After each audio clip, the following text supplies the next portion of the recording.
Здравейте! Good afternoon. Please do take your seats.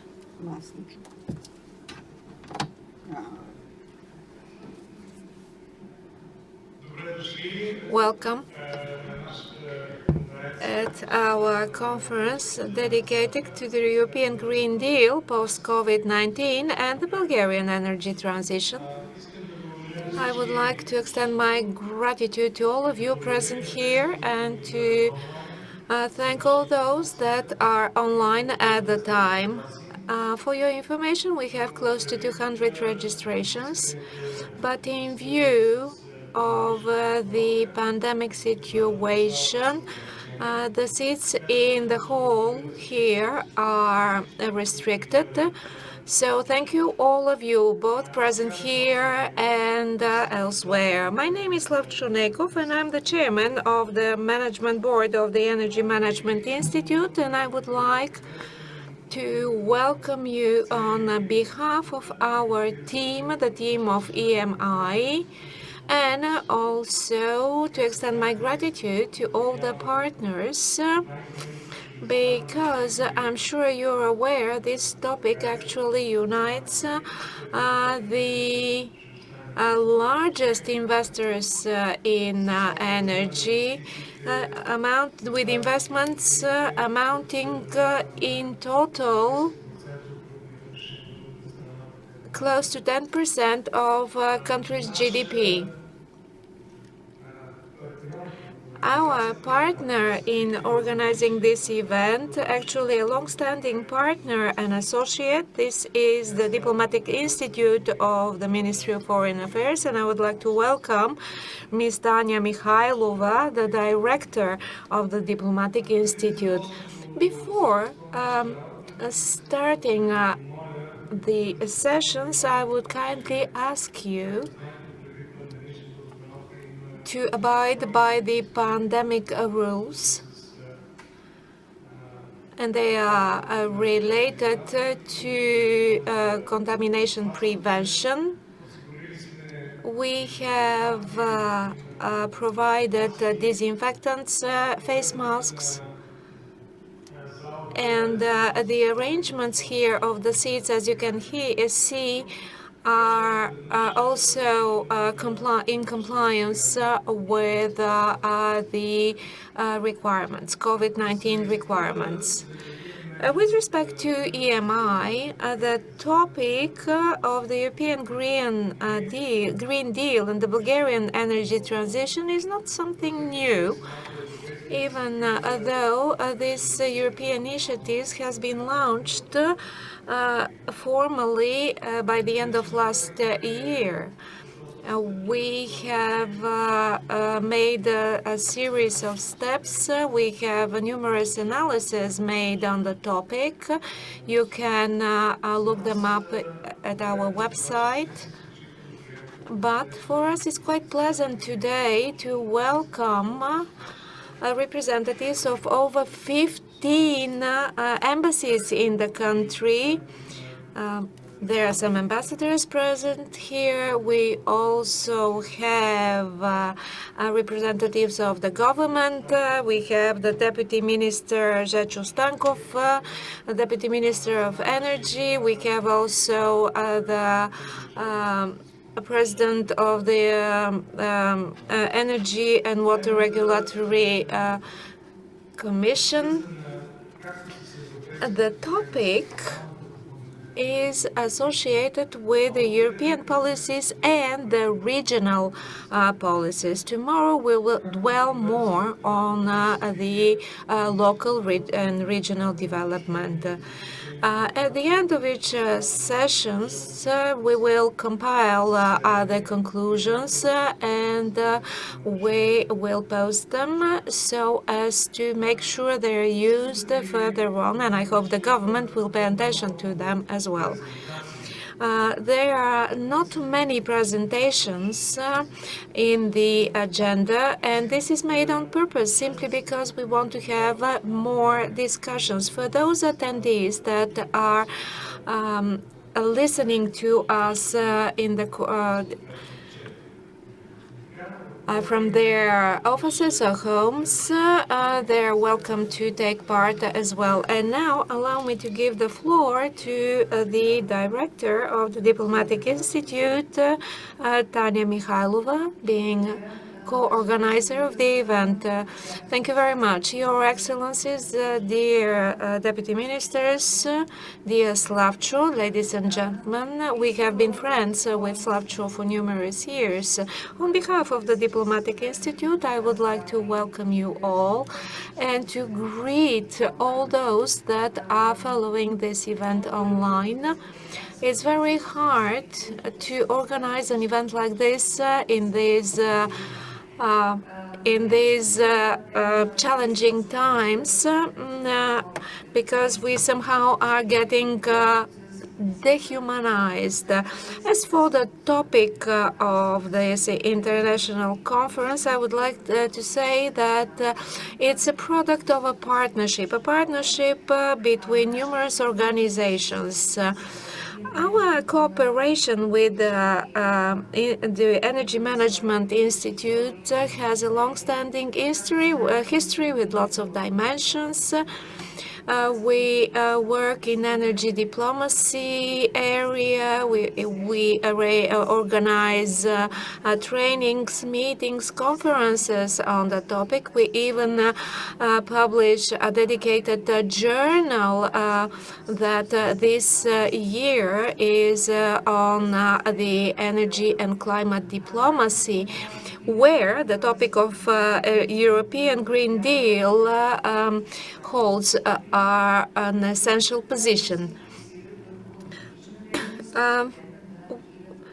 The good thing about EMI is that it focuses not only on some challenging topics, but it covers numerous other areas using a pool of experts to be of support to anyone wishing to take advantage of such a support. So let me just mention that we work closely with countries like Moldova, Ukraine, and others in order to extend our expertise. This conference is taking place in a key moment where the vision for the future energy development of Bulgaria are about to be devised. The new Green Deal aims at turning Europe into our zero-emission place by 2050. On the other hand, we have a COVID-19 pandemic that impacted seriously on the future development and the economic activity in the various sectors of the country. Achieving a new economic growth needs to have sustainable policies in order to avoid scenarios that might impede in any way our further development. Clean energy technologies stands in the core of the Green Deal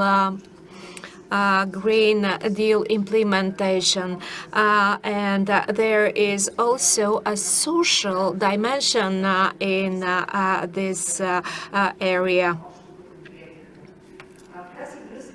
So the synergy and dialogue between private and public sector, between administration and business, between civil society and government, managing the entire process that needs to take place is of crucial importance. That's why the Diplomatic Institute is trying to act as a mediator in the process, and I'm so happy to have important representatives here. I would probably draw your attention on the journal that we publish, Energy Diplomacy, that we, as mentioned earlier, we designed together with the EMI. So I believe it is the time to have some very practical steps. I hope to hear their articulation right here and to have their implementation very soon. That's why I believe that the topic of today's event the topics are very important. So this is all from me. I wish you successful work, and I hope it will turn out to be a contribution to resolving the energy issues of the country. Thank you very much, Tanya. Since we are talking about a practical perspective outlook, I believe it's quite logical to give the floor to Deputy Minister ZHECHO Stankov. He is here in his capacity in various roles, let me say. He knows the business, so he is not only a political administrator, he is a person that knows inside out the operational issues.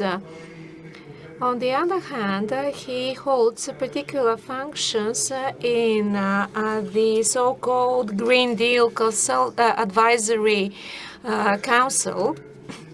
So, Mr. Deputy Minister, thank you very much for honoring this event with your presence. We hope to hear your personal view and, of course, the position of the Ministry of Energy as far as you can involve the government in this sense. Thank you. Thank you, Mr. Neykov. I would like to thank our colleagues from the Diplomatic Institute for the good dialogue that we have had over the years. I do appreciate the topic of today's event. It is very important. It is very important. And you have COVID-19 here, which is a clear indication that you know what you're talking about.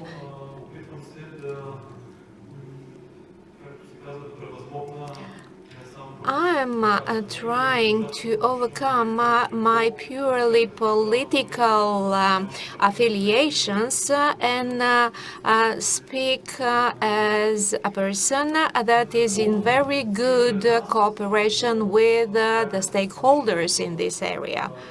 What needs to happen short-term, mid-term, long-term? I'm sure you remember that last year, together with the launch of the Green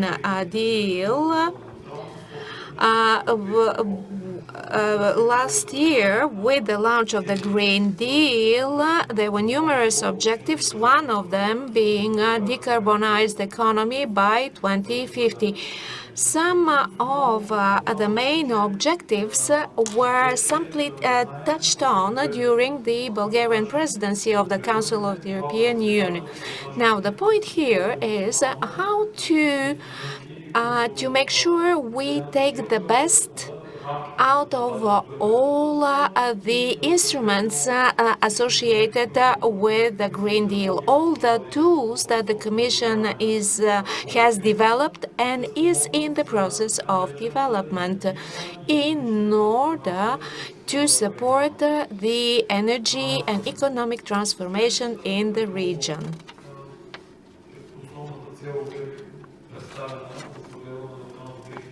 So the main objective is to become carbon neutral by 2050, as mentioned earlier. So this is the long-term objective. What needs to happen in the meantime?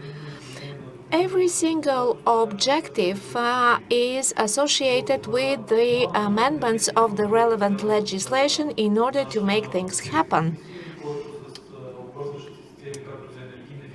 So we have numerous initiatives regarding renewable energy resources, regarding energy system connectivity, network connectivity, power network connectivity, services.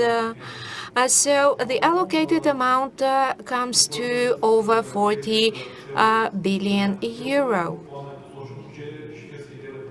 49% of GHG should be dropped, as by the calculations we have made so far, without this having a negative impact on the core of our energy pool, which is the Maritsa Istok mines and power plants.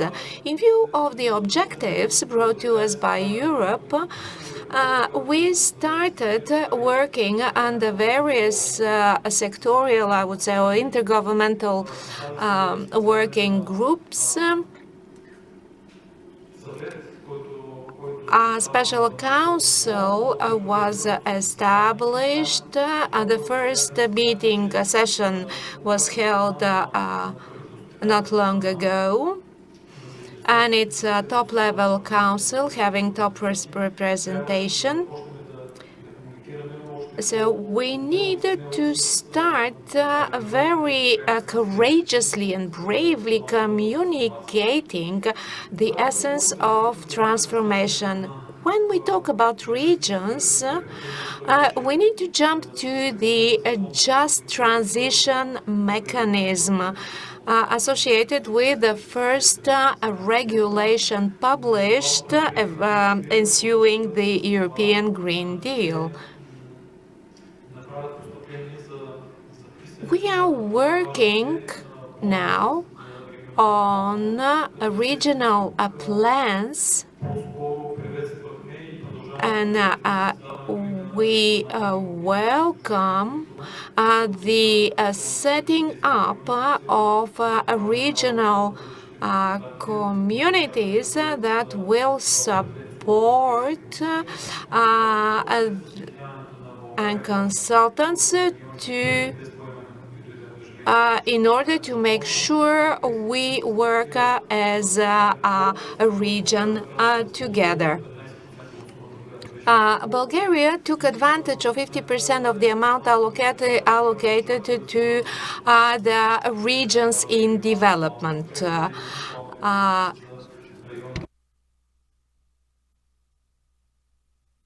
Initiative. By 10th of September, the Commission was receiving application from the consultants with framework agreements. So we expect to have their verdict, so to speak, very soon, in order to take the next steps.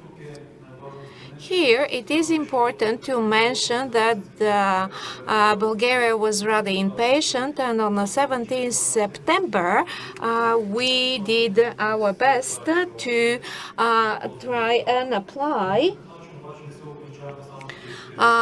However, we do not constrain ourselves to the three regions alone, and we extend our work to other regions as well, like Yambol, for instance, Sliven.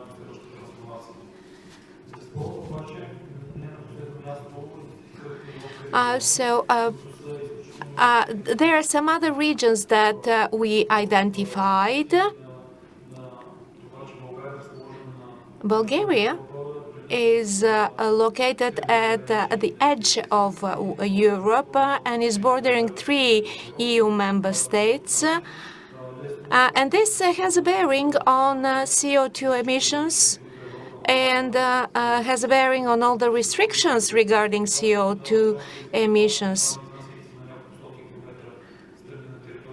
So, if some companies emitting CO2 are moving 100 kilometers away from the border, but still on the territory of North Macedonia, for instance, it turns out that Bulgaria is the missing party in a case like that.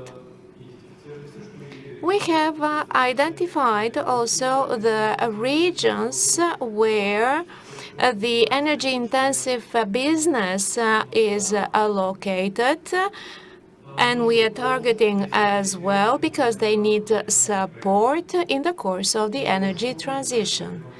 So in total, we have 11 regions identified in the region that we would like to have them part of the just transition mechanism for the 8 additional regions that we identified. There will be additional tools to support them through the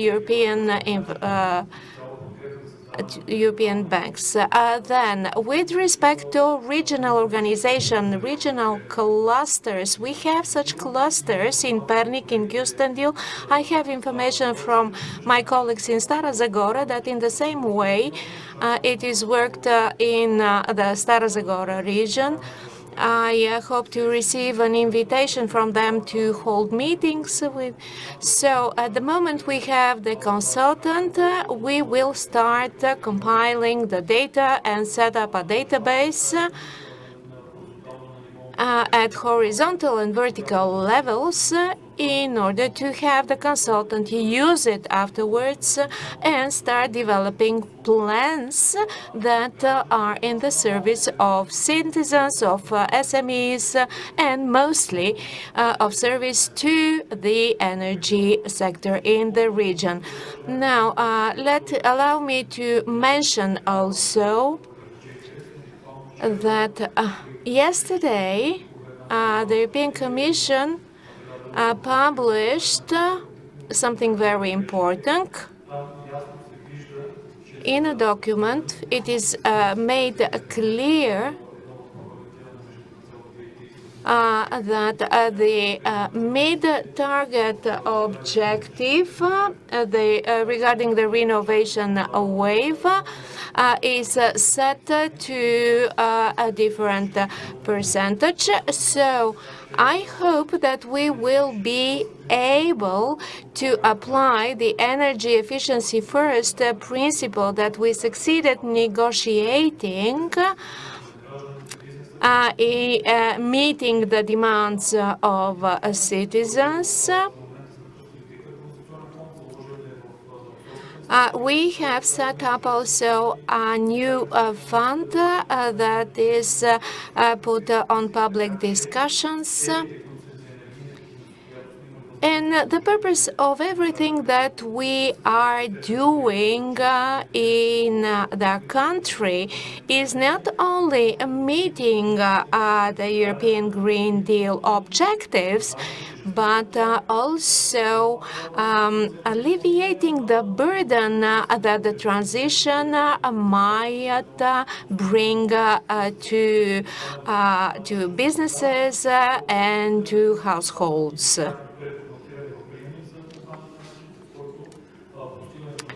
So, we believe that the final beneficiary will be happy with the results. It's not only about taking out the implemented deal, but it is about the citizens being happy. Yesterday, a finding was issued regarding the energy and climate plan. We have something else negotiated during the Bulgarian presidency. We had some remarks on the plan. We have remedied and have introduced the relevant remarks, and we have revised the RES objectives. With respect to energy efficiency, Bulgaria envisages to have new investment so as by 2030 to grow the gross energy, to have a growth in gross energy consumption compared to 2020. When the Commission issues remarks, they are usually directed towards taking the right direction and for any respective country to be able to take best advantage of the potential possessed by the country and the potential offered by EU. I will be happy to take any questions. I don't want to have a monologue. The topic is very not only interesting, is of utmost importance, and I will be happy to take part in similar forums in the future. Thank you, Mr. Stankov. I'm indeed pleasantly surprised by the items you have mentioned. Let me underscore two of them. One is the desire to work actively with all bodies and structures that are different from the government. The businesses, the NGOs, the research and scientific community, the trade unions. I'd like to point out that you will be surprised. I mean, the government administration will be surprised about the degree of readiness on a local level. I am aware of the situation in Stara Zagora in particular. There are lists of specific ideas on specific projects. What we do need is stepping up the drafting of the position on the national level and the structuring of this cooperation. The role of regions is very important indeed. Only several days ago it was emphasized by Mrs. Ursula von der Leyen, where the focus was on the regions. Regions should suggest ideas because there is money to be absorbed. So funding has been provided already. The structuring of the policy and the approach on a government level is expected with considerable interest. Now, regarding the mode, the way of structuring, you're right that there are specific proposals in Stara Zagora, proposals concerning the brown to green, concerning Kyustendil and Pernik too. It is also available. So let me point out that business is also looking forward to amendments in the legislation, as we mentioned yesterday, the industrial zones, but they're looking forward to the structuring of a more overall structured government approach. So thank you very much for your openness to this topic. I will refer you back to the position of the European Commission that you mentioned. Now I will give the floor to an online participant, the representative of the DG Energy of the European Union, Mr. Poznik. I'd like to inform you that apart from his work in DG Energy, which has to do with the development of the energy market, he has direct observations on Bulgaria. So I do not doubt that we will hear interesting points on his part. And I'm looking at our technical team for linking us to Mr. Poznik. The sound check, and I hope the interpreters can hear me as well. Да, Yes. Super. Great. So let me just share briefly the presentation, and I hope then you can see my screen. Yes. Yes, super. Yes. So everything is working. That's great. Now I can formally greet you all and thank you for the introduction, Slavtcho, and for the invitation to participate in today's meeting. It's great to be here even remotely, let's say.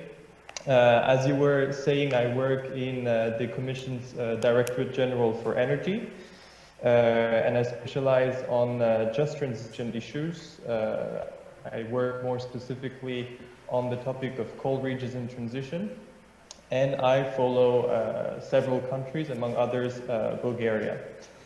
I wish I could be there today physically, of course. Unfortunately, the health situation in Belgium does not really allow me to do it safely, both for me and for you. So I think it's already great that I can to you online, let's say, today.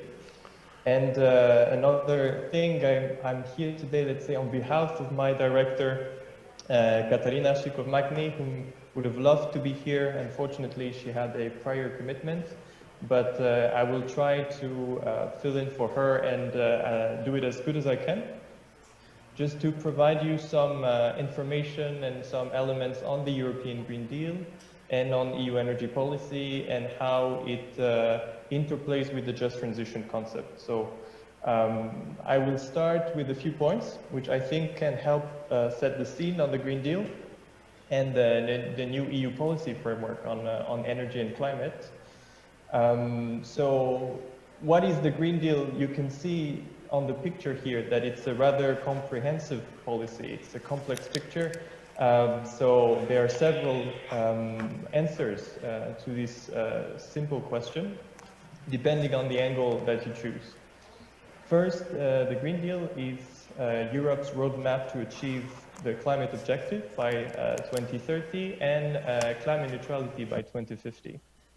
So it sets the ambition, the targets, and the milestones, as well as different pathways to achieve them. So that is all that you see here in the illustration, the different policy elements that this covers. Second possible answer, the Green Deal is also Europe's new growth strategy. So it puts the EU and all EU countries on a fast lane to radically change the structure of our economies. We have to boost new sectors, those that are future-proof, and we have to help existing sectors to change the way they operate, to decarbonize, so that Europe remains a continent where we have industry, where we have good jobs, but in a way that doesn't harm the climate. And third possible answer, the European Green Deal is a strategy that aims to reconcile climate and social policies with a very important attention paid to the issue of just transition, which lies at the very heart of the whole policy. So what does this mean concretely? The Green Deal, in a way, you can see it, it's a package. It's an overarching strategy. And attached to it, you have a number of other policy elements. You have sector-specific strategies, you have new laws, you have new initiatives, and you have a financial package, of course. So if you look at here, this new slide, I tried to summarize some of them, some of these new elements. So in terms of sector-specific strategies, for instance, we have a new EU strategy on hydrogen. We have another one on energy systems integration. So that, I think, gives you a pretty clear idea of the energy sector that we're aiming for. It's an energy sector where we go for decarbonized sources of energy with clean gases, for instance, like hydrogen. And we're going for an energy system where we have energy efficiency first as a principle, where we try to improve the integrations between our energy sources. We try to have an energy system that works like a smart, interconnected ecosystem, which means also a digitalized ecosystem. and with the ultimate goal to waste as little energy as possible. So that gives you an idea of certain sectors that we believe we have to work on: hydrogen, energy systems integration. On top of that, we have new laws. The most talked about, and let's say the most relevant in recent days and weeks, is the climate law. So the Commission has made a proposal to raise the current 2030 climate target to 55%, at least 55%, compared to the emission levels in 1990, which would represent a considerable upgrade compared to the current target, which is of 40% at EU level. This proposal is based on an impact assessment that we call the Climate Target Plan, which is publicly available. You have the link in the presentation, should you be interested. In short, this Climate Target Plan shows why this new objective of at least 55% is possible. So why is it doable, and how we can do it. So it goes sector by sector, and it shows what each sector's possible contribution is. You can see on the graph on the side of the slide here, this is sort of a summary of this quite complex modeling that has been made to reach this conclusion. But I think it gives quite a nice picture. First, you see how GDP growth and net emissions can be decoupled, how we can continue as a continent to prosper economically and do better, and at the same time reduce our emissions.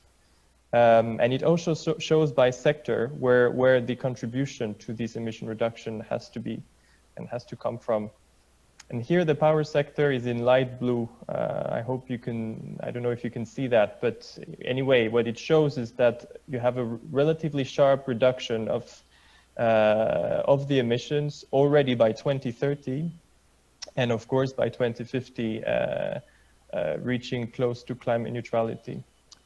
So here, how do we really achieve this reduction in the power sector? Well, again, this gives an idea of the kind of energy system that we're aiming for, with more renewables, more decentralized production, less fossil fuels, especially less coal and lignite, and a sort of transitory role for natural gas, where we have to look at how it can complement renewables in the very short term, and how it can be decarbonized or even phased out in the medium to large term.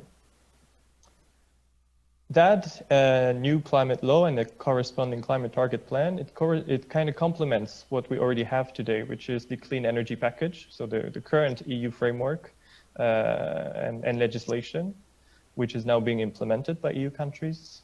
And that already provides a sort of framework for this new energy system to develop and thrive across the EU. So going for renewables, decentralized energy, decarbonated gas, clean gases, etc.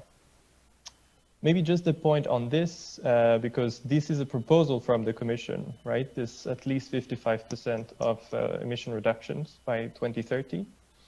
And as every proposal from the Commission, it is then debated by the Parliament and the Council, which have sometimes different positions. Some want more ambition, some want a bit less ambition. So we'll have to see how and where we land on this, but and how then this is being adapted in our current laws, because we'll have to, of course, upgrade our other laws, like maybe the ETS regulation, maybe the effort sharing decision. But in any case, this is a moving target. I just wanted to give you maybe an idea of the direction we're taking. But of course, everything I said here on this new climate law is a bit subject to confirmation and to, let's say, final decision by the co-legislators on how much we will finally decide to upgrade our climate target. Now moving on to the new initiatives that are also part of the Green Deal, quite a lot of them with a role to sort of accompany these legal changes. I believe Mr. Stankov mentioned some of them in his introduction. Just shortly, we have initiatives that look at the fairness of the transition. For instance, the renovation wave, where we want to help EU countries to do large-scale renovations of buildings to really, on one side, reduce the emissions from the building sector, but also fight against energy poverty across Europe and make sure our Europeans live in comfortable homes where they are not cold nor too warm. So thermal isolation of buildings here with the renovation wave. Another initiative, the Just Transition platform, which includes the initiative for coal regions in transition. I will come back to it later because I want to develop this point a little bit more, but just know that it's part of this corpus of initiatives that are attached to the Green Deal. And you also have initiatives that have a slightly different angle, although I think quite complementary, where we're looking at how we can engage citizens and businesses in the transition. So make sure that this is sort of a collective movement, that we're not just talking public authorities to public authorities, but we really involve everyone in the discussion and in the implementation. And that would be the European Climate Pact, for which we are now doing public consultations to see what form it can take and what kind of initiatives we can develop under this initiative. But the idea is really much to have what President von der Leyen outlined during her inauguration speech a year ago now, which is the importance of having everyone on board in this transition. And finally, and obviously not something that we should neglect, the financial package that comes with the Green Deal. We have often mentioned a 1 trillion euros Green Deal investment plan, which is of course a huge figure. And maybe you came across this figure in the past. It does not only rely on one single instrument. So you can see on the graph on the side, this 1 trillion euros comes from various sources, and the idea is to use the entirety of the EU budget for that. To be short, we would increase the spending on energy and climate-related issues in our existing programs. Let's say, for instance, the cohesion policy funds. We would create new programs, new instruments to accelerate the transition and make it fair. Here we would think of the Just Transition Mechanism, the Modernization Fund.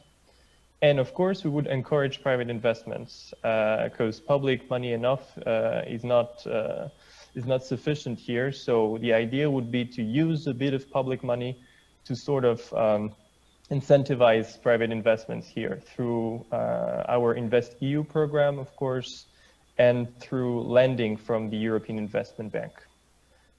I don't really have time to go much more into the details now. I'm not sure I'm the best person to do that anyway, but you can see it's a complex scheme. And again, that's very much depending on the discussions that we're having now on the EU budget, right? The multi-annual financial framework, which are still ongoing. So the picture again here is not final, but that gives you maybe a flavor of where we stand. And maybe to add on that together with the recovery funds that the EU will put on the table next year as a response to the economic crisis that followed the pandemics and the COVID-19 pandemics. In a way, there has never been as much EU money available for funding the transition. This is really an unprecedented amount. And again, I cannot really speak of precise figures here for Bulgaria because this is very much in the making. But Bulgaria will definitely be one of the top recipients of that, especially in terms of euros per capita. So here are a lot of opportunities stemming from that to make sure that the Green Deal and its ambition actually result into something concrete for the people all across the EU, including in countries like Bulgaria, where, of course, the transition challenge is big because the starting point in the transition is very different from other EU member states, let's say Denmark or Sweden, obviously. So that sort of allows me to make a transition into the concept of just transition. This is something that is mentioned in the Green Deal very early. If you read how we conceived this policy, it actually lies at the very heart of it. So I've been working on this topic for 2 years now, and this is very much something that the Commission puts a lot of emphasis on, and that really defines the way we approach the transition. If I were to sort of try to summarize what this concept actually recovers, I would say that we acknowledge the fact that the energy transition, like any transition, is not fair if people that lose their job are left without support, if the towns that lose their economic engine are left without new projects, or if young people are left without employment prospects. And the energy transition will not be accepted if that is the case. People will defend their livelihoods, their jobs, companies will defend their businesses, and that is perfectly understandable and normal. But if we have this resistance in a way, then we delay the transition, which is not an option given the ambition that we have and the time pressure we're on. We know from experience that if we don't do anything, if the transition is not accompanied by measures that aim to address its socioeconomic effects, then it results in decade-long structural issues in affected regions and communities. We have seen this in the UK, in Belgium, in my home country in France at the end of the 70s, 80s. And we know that the result of that is that it ends up costing much more to the affected individuals and to the society as a whole than if we had taken the right measures at the right time. So therefore, that's in the interest of everyone to have a specific attention paid to those that are directly affected by the transition. And even more so, I would say, as European Union, when we think of the European project, it has to be about prosperity, about solidarity, about having a better life for people, for citizens, and all of them. So that's the ideal that we want to live up to through the Green Deal, and with this just transition concept, so that really everyone can enjoy the benefits of the transition and no one is left behind. So concretely, what does it mean? So of course, that's quite theoretical and political statements, but we also actually implement our policies in a way that reflects this commitment. So first point, I would say, when we elaborate our policies, we always pay specific attention to issues like the affordability of energy or the fight against energy poverty. So this is why we want to launch a continent-wide renovation wave to ensure Europeans live in comfortable homes and that they don't pay too much in energy bills. This is why we want to have cheap energy, cheap renewable energy to play a major role in the future of the energy system. This is also why when we draft our EU laws, we always pay specific attention to protect vulnerable consumers or citizens, or allowing member states to do so when they transpose the EU legislation. A second point, I would say that we already know some sectors that are particularly affected by the transition, some economic sectors. You have in the energy sector, the fossil fuels, obviously, especially coal and lignite. This is something, for instance, that very much impacts Bulgaria and the different regions that Mr. Stankov mentioned before, Stara Zagora, Pernik, Kustendil. In the industrial sector at large, we would say that's the energy intensive and the CO2 intensive activities that are particularly at risk, like chemicals, cement, pulp and paper. So these are the ones that need to change the way they produce and they operate, so that they can continue existing, continue making goods, producing goods in the EU, but do it in a way that doesn't harm the climate. So to allow these particular sectors to transform and to decarbonize, We have a policy to provide support, of course, and this support is both technical and financial. So first, here we have launched our initiative for coal regions in transition back in 2017. Bulgaria joined this year, which is really good news. We're looking very much forward to working with Bulgaria on this issue. In this initiative, we now cover all EU coal regions, and the purpose is to share experiences. So a lot of these regions have common issues because they have common characteristics, and we're trying here to create a forum where they can learn from each other. So that's very much a place to work together on the problems that they all face to a different degree, but more generally that they all face.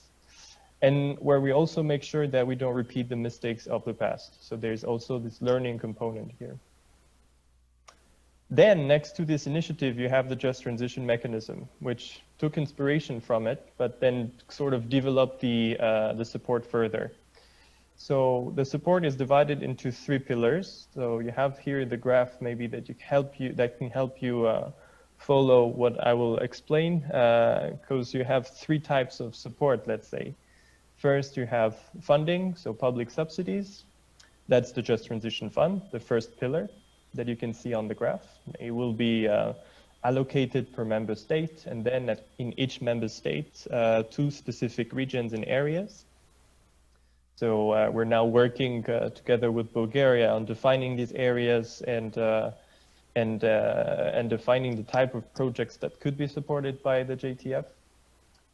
Then you have financial instruments and loans. So these are the two last pillars, the second and the third, where we're trying to really mobilize private investments here and provide an investment-friendly framework, basically, for private investments to happen in those regions. And the third type of support is technical assistance. So here we have developed a technical assistance facility that will help the regions that benefit from the fund to develop a project pipeline, so that they can be then implemented using the 3 pillars of the Just Transition Mechanism. So as I was saying, the JTM, the Just Transition Mechanism, it will be dedicated to the areas and communities where the transition happens. So the money will flow at the very local level, so municipalities, provinces. And the purpose of that will be to sort of restart the economy and prepare for the future. So here, very much decarbonizing and diversifying the local economies. This Just Transition Mechanism, it complements other new instruments that are created then to sort of accelerate the transition and help countries invest in modernizing their energy system. That's, for instance, the Modernization Fund, which will be used, including in Bulgaria, to help with, for instance, rolling out renewables, upgrading the energy grid,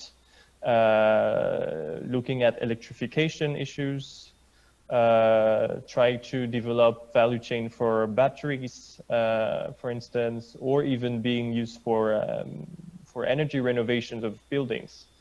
So that's, let's say, a complementary pot of money. And another complementary pot of money, which I mentioned before, is the recovery funds, which will bring a very big volume of money in a very short amount of time. So 2-3 years from now, which doesn't leave a lot of time to spend it, but which also means that there will be a massive impulse of EU funds coming at once to the member states, including to Bulgaria. And the point of these recovery fund is to really kick off a transition to a green and digital economy. So in a way, here you have quite an unprecedented amount of EU support for the transition. And a lot of it will be coming to Bulgaria, which is really good news. This money will have to be spent quite rapidly, which also corresponds to the sort of timeline that we're working with, which is an ambitious timeline of reaching climate objective by 2030, which is only 9 years in a way. And last but not least, on just transition, I think it's important to remind that it's not just a question of money, it's also about the method. So here our approach is to pay a specific attention to working as closely as possible with the ground, so with stakeholders, involving those whose lives are going to change as the result of the transition, those that are directly impacted, so that they can have a say in that change and that they can own the transition and make it make their contribution to it. So that means, for instance, that we work closely with citizen groups, with NGOs, with trade unions, with social partners. That means that we're working with existing businesses, like companies working in the coal sector, but also with future businesses or the businesses that will come to the region, trying to foster this kind of inward investments. And we see this logic being more and more often implemented in the context of all the sort of projects that we support in coal regions across the EU. We had participatory processes like this in Greece, in Slovakia, in Czechia, in Slovenia, in Spain.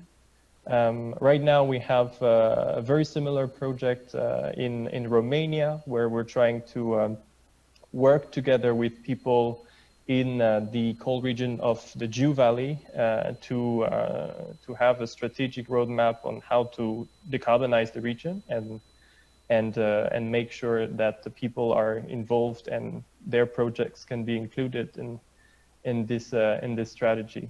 So we hope that this also is something that we can test and use in Bulgaria when we develop this just transition approach. And this is really something that is crucial because it changes completely the perception that people have of the transition as something that is not imposed, but something that can actually bring them concrete benefits if it is well done and properly supported. So that, well, in a nutshell, that's what the Green Deal is and what the Just Transition chapter is about. So I hope it was useful and that you learned a few things or it clarified a few things. If not, it meant that you probably already had a good overview of it anyway. But yeah, I'm happy to stay online and answer questions or participate in the panel a bit later. Thanks a lot for your attention. Just a point that we don't have translation here on this side, so I hope that if a conversation happens, then you can sort of have an intermediary to make the translation in English, because my Bulgarian skills are very low. Thank you very much. Thank you, Brooke. I'll switch in English because there's a question for you, which I want to read ad verbatim. Which please take into consideration. The question reads the following. Do you expect climate ambition to be introduced as a condition to unlock funds from the Just Transition Fund? Bulgaria has not committed to phase out coal by 2050. So please, if you can react on this question very shortly. Thank you. Sure, absolutely. Well, that's a very good question. It's part of the negotiations, right? So this is not something that the Commission had proposed. But in the negotiations with other institutions, this issue has been brought up. There are several ways to look at it. Depends a bit what type of commitment we ask for. Indeed, there are some voices that ask for a commitment to phase out coal. There are others that actually prefer a commitment to climate neutrality by 2050. Here, Bulgaria is actually has actually rallied that promise, let's say, at EU level. So it depends a bit of what kind of conditionality we put. I think in any case, one that is in the way the JTF can be used is that you have to justify why the JTF is needed, and therefore you have to justify that there are jobs at risk, that there are mines that will close, that there are power plants that will be closed. Because if there's no transition happening, then we can say, well, then we should focus the money where the transition is happening. But should the JTF be actually the access to the JTF be conditioned to a commitment to completely phase out coal or to reach climate neutrality by 2050? I think here we'll have to see what the negotiations say. As I said, the position of the Commission was not to impose such commitments, requirements, but it might be that the criteria is introduced. I don't see a criteria on a complete coal phase out, because this is not something the EU has really a competence over, because that's the energy mix of member states is something that is a national competence. What could happen is a commitment on climate neutrality by 2050. Then we're looking at two very different types of commitments. So we'll have to see how this actually impacts the access to the JTF. Okay, thank you. I think that we shall inevitably come back to these questions, and this will be certainly one topic tomorrow during the round table. Да, има още един въпрос, който е как... There is yet another question. What is the position of Bulgaria regarding the enhancement of the targets? I will send this to Mr. Stankov because this is a question that concerns the government. There are no more questions for the time being, but after the presentations of all speakers, we will have a short discussion. I don't doubt that we will be able to get back to these questions once again. Since we started talking about coal, let me emphasize the Green Deal is not about energy alone. But it goes without saying that coal is an important topic. Brooke made and sort of introduced the idea of energy poverty and tackling energy poverty. But let me also mention something that was brought up by Mr. Stankov about the National Energy and Climate Report. Another topic is touched upon there related to coal. It's about requalification. It has very large dimensions. But since in the public area, coal mining area is the most sensitive one from the perspective of the Green Deal, now I will give with pleasure the floor to the Secretary General of Eurocoal, a very good friend of ours and a very knowledgeable expert in the area, to hear his views on the topic of the Green Deal. And, of course, with respect to Bulgaria. Thank you, Chair, for that introduction. Good afternoon, ladies and gentlemen. I think you've heard about the Green Deal already from the European Commission, so I can't replicate that. Thank you to Bosnia. Yeah. Appreciate the invitation from the Energy Management Institute and Diplomatic Institute to speak here today. I have been quarantining in Bulgaria for 14 days, so I'm okay. Let me put a question to you.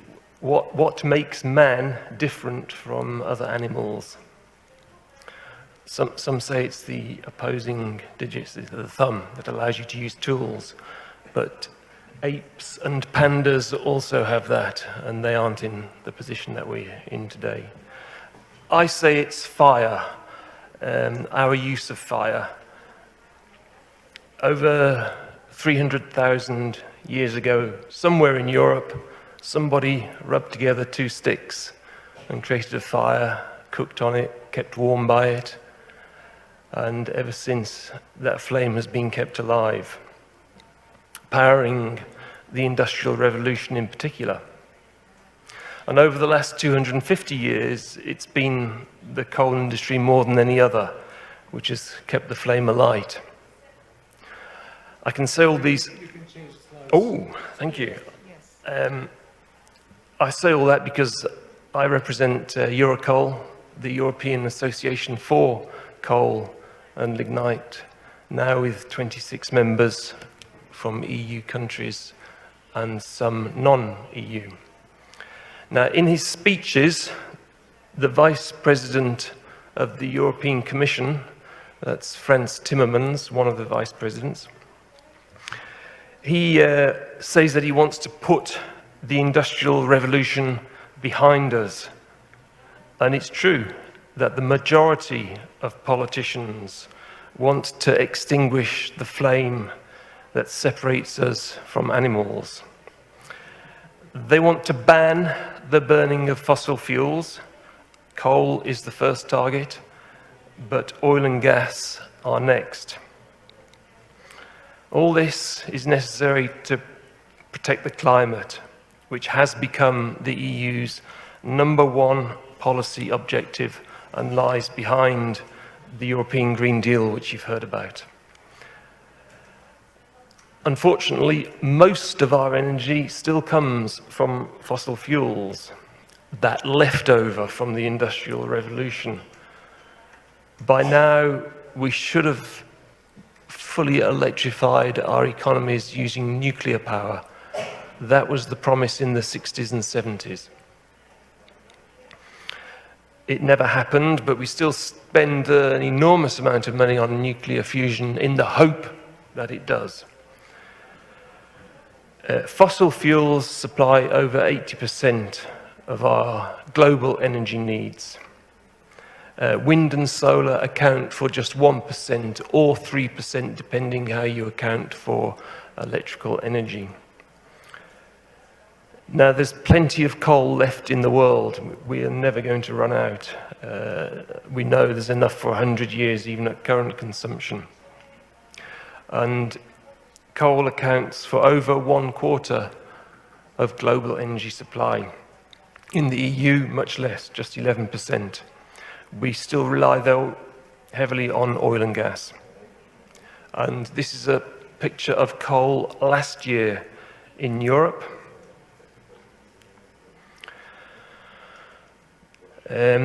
We used 100 million tons less coal last year compared with 2018. That was a 16% fall, and that seemed very dramatic. But that was nothing compared with the first half of this year, where coal consumption has collapsed by a further 30% because of the COVID pandemic mainly. It's a disaster everywhere. The only significant producer of hard coal in the EU is Poland. That's the tall blue bar, 63 million tons. And Ukraine is second on this chart with 26.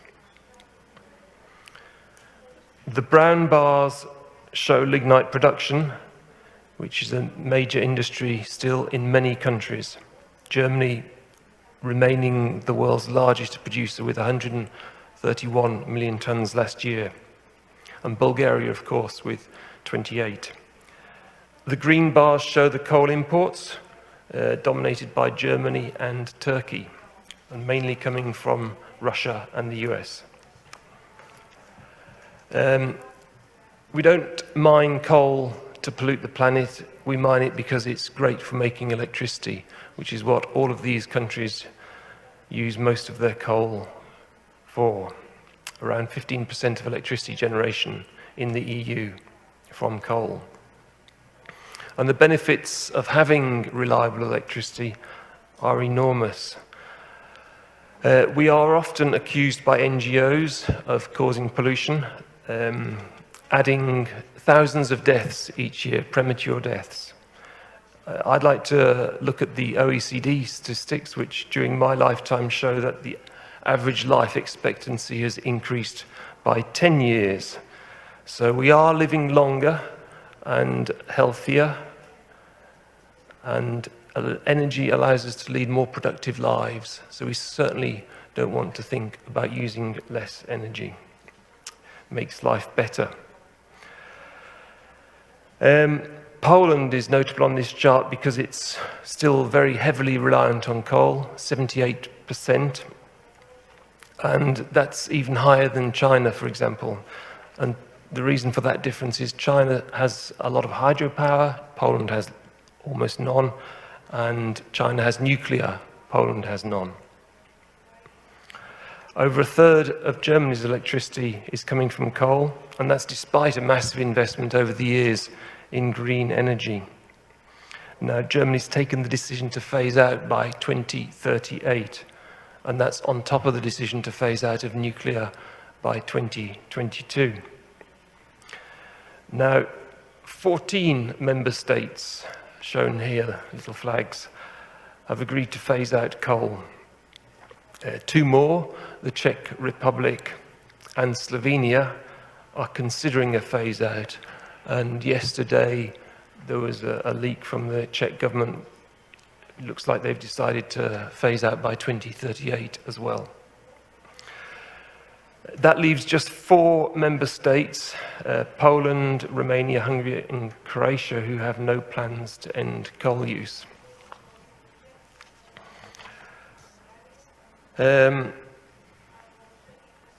But the price of carbon has risen over the last few years, which makes the use of coal almost impossible. It's destroying the coal industry everywhere in the EU.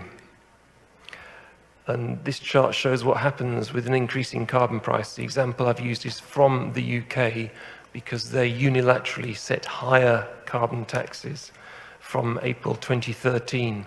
So as the price of carbon rose above 20 euros per tonne in the UK, coal use for electricity collapsed. And now, across the whole of the EU, we see prices of that order. They reached 30 euros a tonne in July of last year. So we can expect to see a major shift away from coal, probably to gas, across much of Europe. And there is plenty of new gas on the way via the Nord Stream 2 gas pipeline from Russia. Many were opposed to that pipeline, including Jerzy Buzek, shown here, who was a former Prime Minister of Poland, is now a member of the European Parliament. But the alternatives are all uncertain and are many years behind. So new nuclear is a long way away in Poland, for example. Gas from Norway, there's no pipeline yet. LNG from the US, the import terminal is too small, it needs to be expanded. State-of-the-art clean coal with CCS looks expensive, and offshore wind in the Baltic is one of the options that Poland might go for.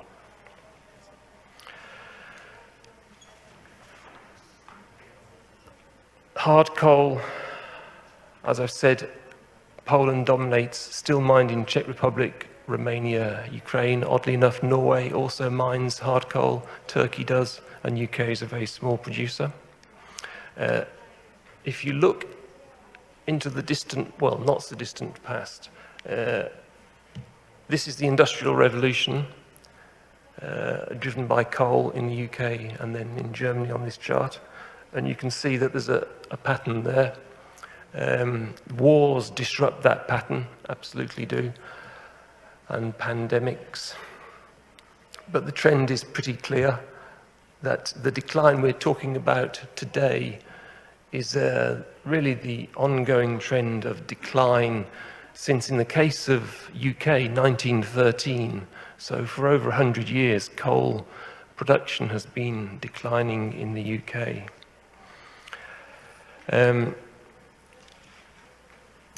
Brown coal, slightly different because it's, if it were not for carbon pricing, it would still be a very economic source of energy. generates 40% of the electricity in this country. And in terms of CO2 emissions, of course, it is at the highest end for electricity generation, and therefore is something that's become very difficult over recent years to deal with. The Green Deal aims to decarbonise our economy. The whole of the EU accounts for around 6% of global coal production, so it's not an important part of the total picture, but we have decided that we can do without it, and presumably do without oil and gas later, but not much is talked about that. That's a much more difficult problem.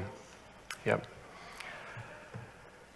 I have to say there's very little opposition to a coal phase-out. The European Parliament voted last week to set a 60% target in their negotiations with the European Commission and the Council. So that's a majority in the Parliament. And for the coal industry, it means if we adopt the 55% target by 2030, that we will be using 70% less coal in 2030.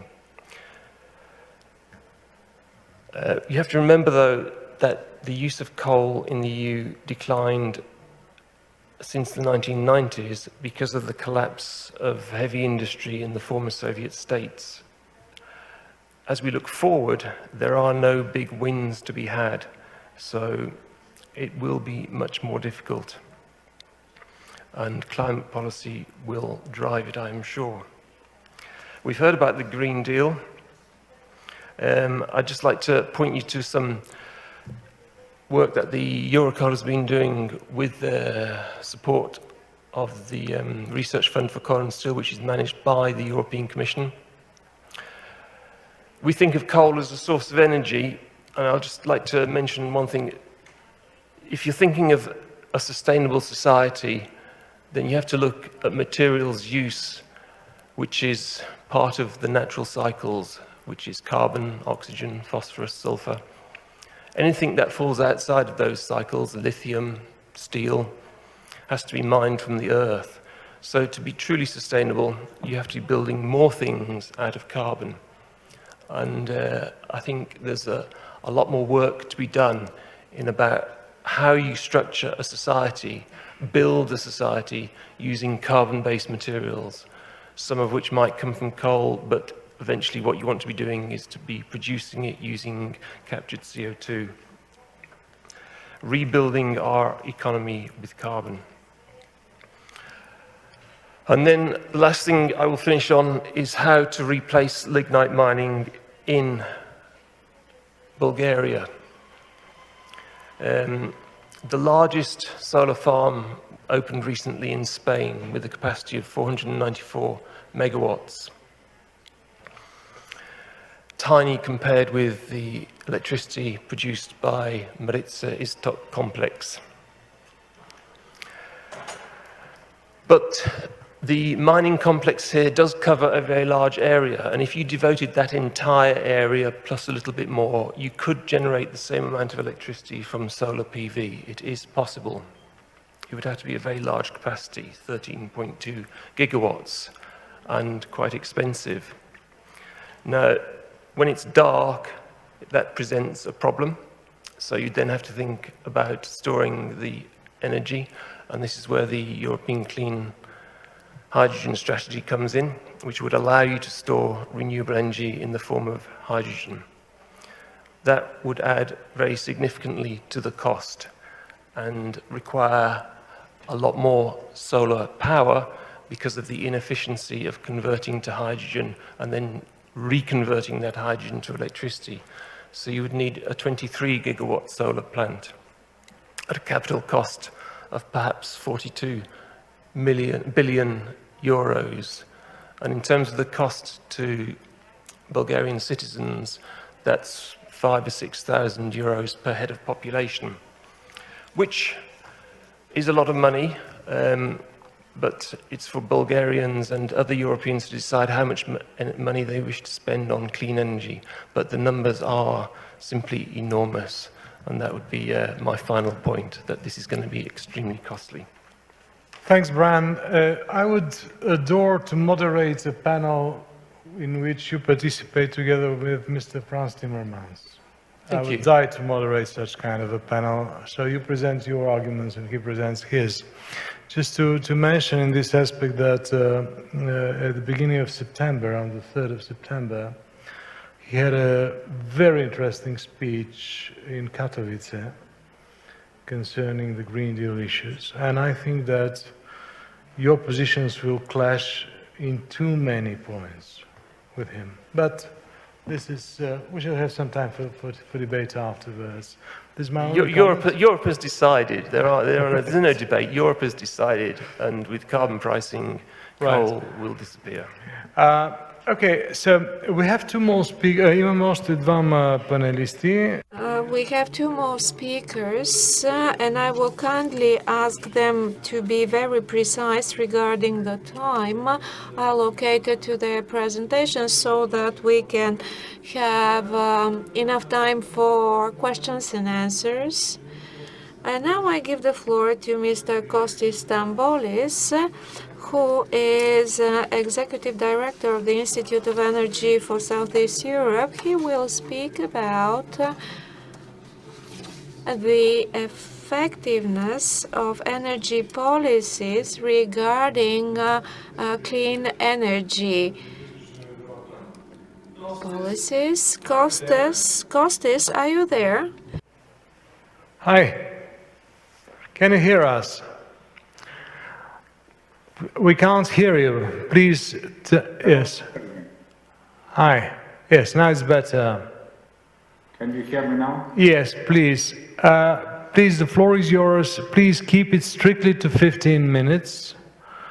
We shall circulate afterwards your presentation as well, all other presentations, but please, the main points. Thank you. Okay. Well, first of all, I'd like to thank Slavtcho for taking this initiative, and we are very happy as Institute of Energy for Southeast Europe to be partnering with EMI for this event. I'll go straight into the point. We heard a very interesting presentation by the representative of the European Commission, Mr. Posnik, about the new deal and how can this be applied, and the various financing instruments now in place or being prepared. And then we had a very interesting presentation also by Mr. Ricketts about the coal situation and how coal is very important in the region of Southeast Europe. So what I'm trying to point out in my presentation is to what extent and how effectively can we apply EU's clean energy policies in the region in view of the policies that are now in place and the traditions in a certain way of the region, which are bound with solid fuels, with fossil fuels. So the green agenda, I would say, the EU green agenda is in full swing. In July, we had the energy system integration and hydrogen. Earlier in September, we had the announcement by the European EC president of the new Green Deal, which aims to even higher targets.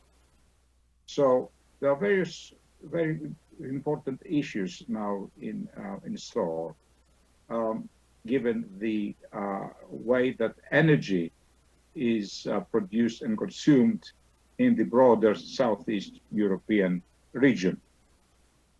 So, okay. As you can see here, we're taking a global view of Europe, and obviously we're focusing on Southeast Europe. And we see the various commitments made by the various countries under the previous targets, which are to be revised. But even then, the commitments appear to be moderate and not certain. So how does the EU policy affect Southeast Europe? Right now, we have what we call an inverted pyramid arrangement, which has been developed in Southeast Europe compared to pursued EU policies over the last 10 years. So it's not something that happened in 1 year or 2 years. So we have a commitment to coal and lignite resources, if we take the priorities. Then we have gas, and even in the transition from coal to cleaner fuels, gas has priority. Then we have renewables. Then we have energy efficiency. And obviously we have the necessary electricity and gas interconnections, which have to be completed. And all countries, of course, try to diversify their energy supply and routes, but not necessarily by adopting renewables or energy efficiency measures. And we see here what is the picture in terms of new coal stations in the planning stage, permission stage, or construction stage. So we have actually 2 new power stations being built, one in Serbia and one in Greece.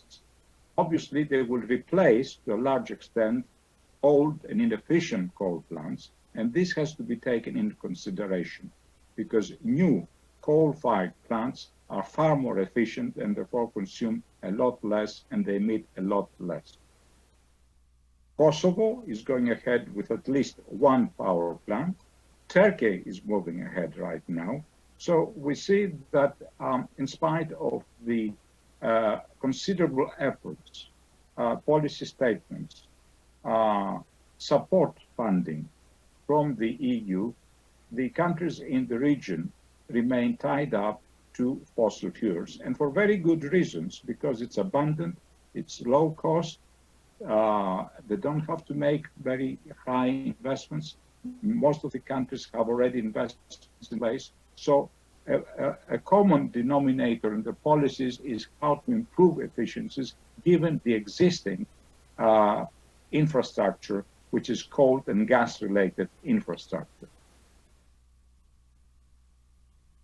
Now, that is not to say that the countries in the region are not taking renewables and efficiency into consideration. On the contrary, at the same time, they are developing certain projects, some small, some larger ones, but over the last 2 or 3 years, we have seen a new impetus in the development of new RES capacity, with, of course, photovoltaics and wind being at the forefront, and then we have biomass and hydro. And hydro is very important in the region because for years it is the mainstay as far as the stability of the system is concerned because of its huge electricity storage capacity. So hydro is very important in the region, but it's very difficult because of environmental concerns, and of course takes many years to develop these wonderful big hydro dams, which we have for the region. And as you see here, power generation is improving, is bringing more electricity into the region, but still it represents a small part of the electricity ranging from 5% to 3% up to about 25-30% in the best case, that is in the electricity power generation pie. But we see here that costs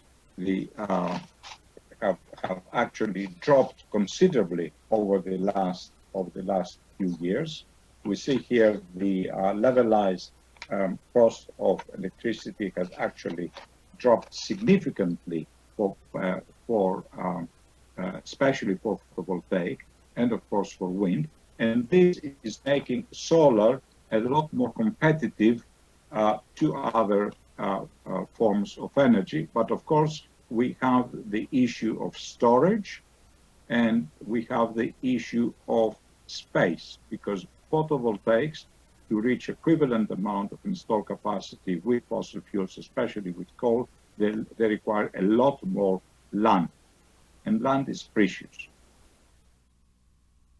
So, technical potential for utility-scale solar PV in the electricity sector in Southeast Europe. You see here the various options and developments. But I'd like to go to the next one, which are the new targets. And as we heard very clearly from Mr. Poznik, when explained the new targets, the emission target for 60% reduction by 2030 means that the targets for solar, for renewables, will also increase about 48 to 50%, and for energy efficiency also something like 37 to 38% from the 32% right now. So what is the way forward? Obviously, the COVID crisis has alerted a lot of governments, organizations, to see this period as a period of opportunity to develop renewables, to develop green policies. European Commission is in the forefront, in spite of EU as a whole participating only 9% of global emissions. I mean, and also dropping. I mean, this is actually emissions in the last few years, which used to be much higher. Now they're about 9% and dropping very fast. So EU has taken the initiative really to lead by example the rest of the world, not that it actually needs itself very much to limit emissions, because it's really well ahead of other countries. So just as a side observation, I mean, this is the main, but anyway, we have here the new targets, we have hydrogen entering the picture, and of course now we have to talk of what's happening in the region, in the West Balkans, in Romania, in Bulgaria, in Greece, in Turkey, because we include Turkey also as part of Southeast Europe. We see here that these policies cannot be applied that easily. So we have a new deal, we have new targets. The targets of emissions will be translated very, very shortly into new energy efficiency targets and renewables targets. So even higher than the present one. But most countries in the region are way behind, either way to try to comply with the existing targets. Therefore, the question arises, how are we going to go to achieve even higher targets if we find it difficult to achieve the present targets? So it's a question we have to discuss. And I think the roundtable tomorrow, this is a question that could be easily discussed. The second question is, it arises that what are the countries in the region are going to do over the next 12 months? And are they going to produce any new policy? And are they going to take any new decisive steps? And what is going to be the cost of this step? So we have a serious policy challenge.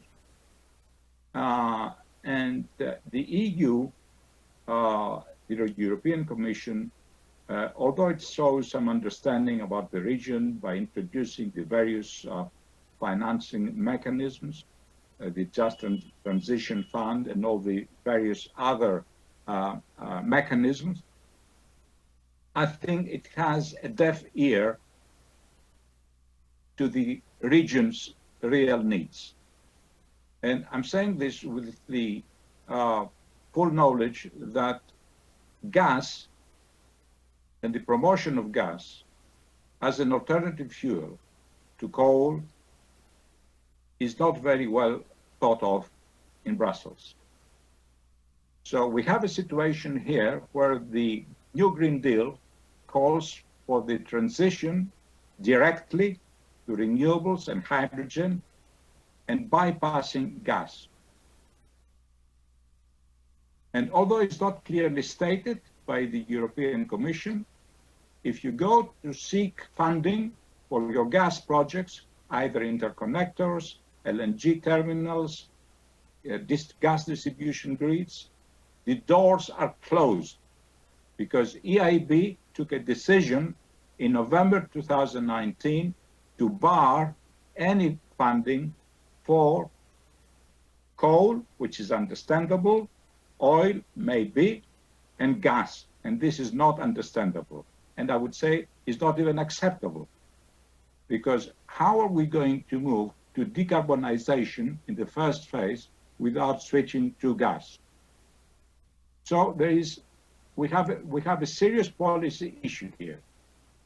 The countries in the regions, the governments in the region know that. And they have already formulated a very, very strong letter to the European Union on this matter. And of course, this has not been clarified. But I think the new Green Deal will have to take under very serious consideration the transition of coal into gas in parallel with renewables. So you cannot exclude gas if you really want to decarbonize, especially if you want to decarbonize fast. And now let me show you an example of what I mean. Kostis, I'm sorry, can you consider wrapping up, please? Yeah, this is the last slide, and I think it's very important because it shows you what will happen if you phase out coal.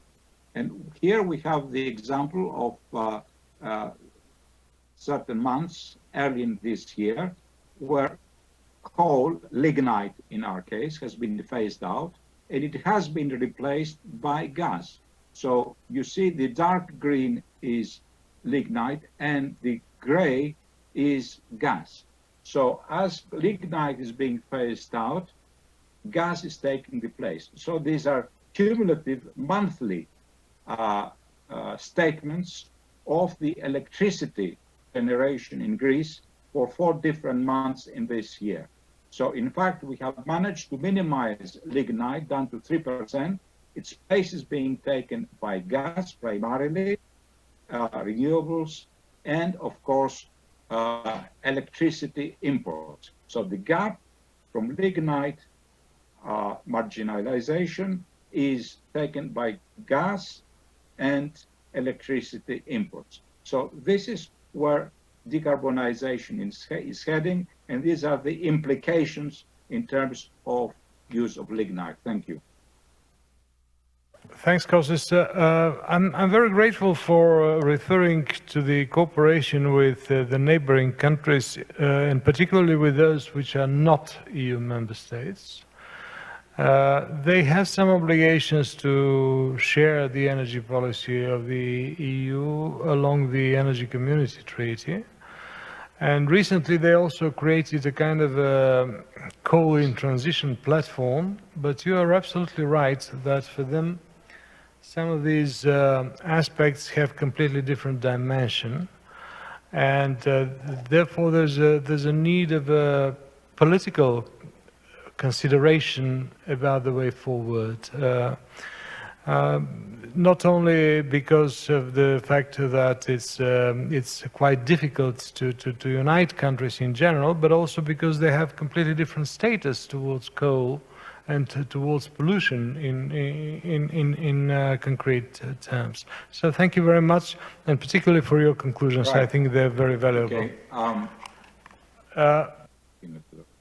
Now we are going to... Сега ще минем към нашия последен... Now we shall continue with our last participant, Mr. Slavtcho. We shall have a few minutes afterwards for that.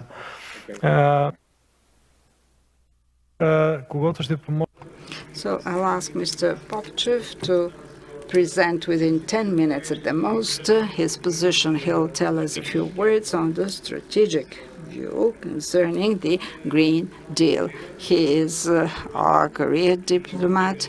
He works on many topics related to energy. He has been a special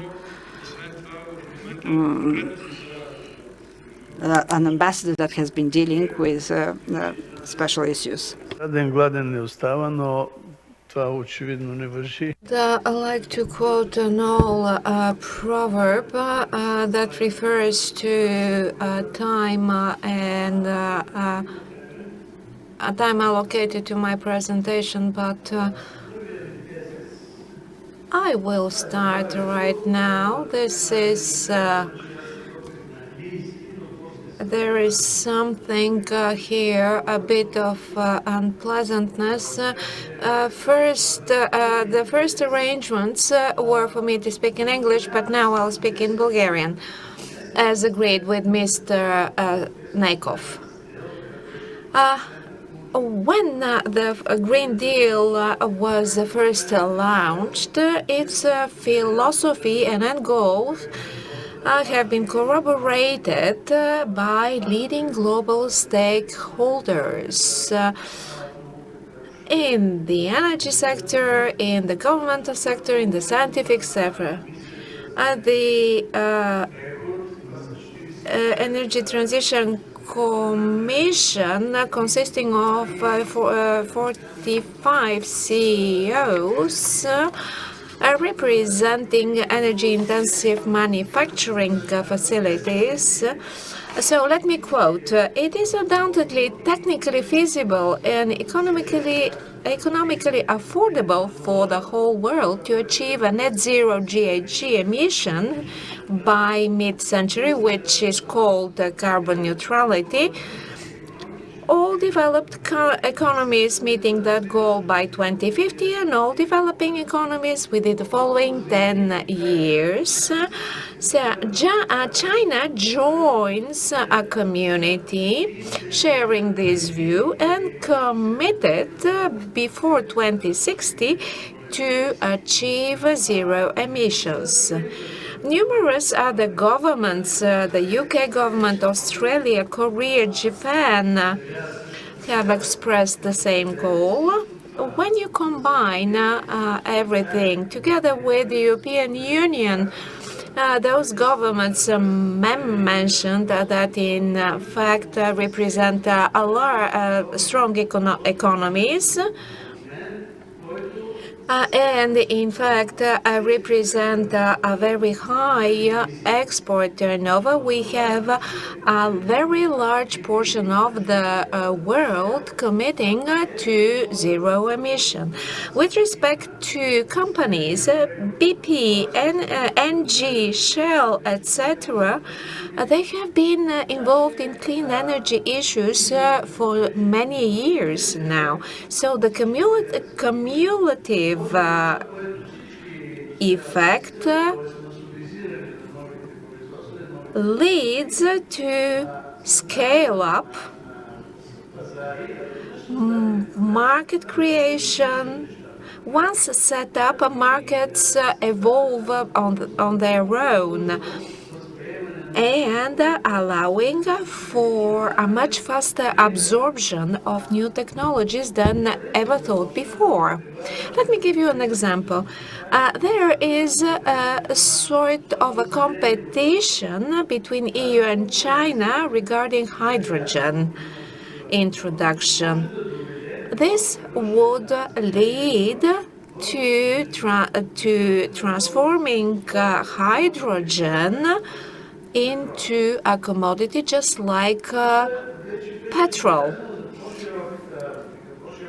As already mentioned, apart from climate neutrality, the Green Deal refers to circular economy. there is lots of money, lots of employment, and development options as well. With respect to investment in Europe, especially in sustainable Europe, there is 1 trillion euro. And then we have the border carbon adjustment mechanism, which needs to deal with the carbon emissions at the borders between countries. And recently, 2-3 countries out of those mentioned earlier, they started reminding us that they are part of the energy community, and by definition, they need to adopt European energy legislation. And if the Commission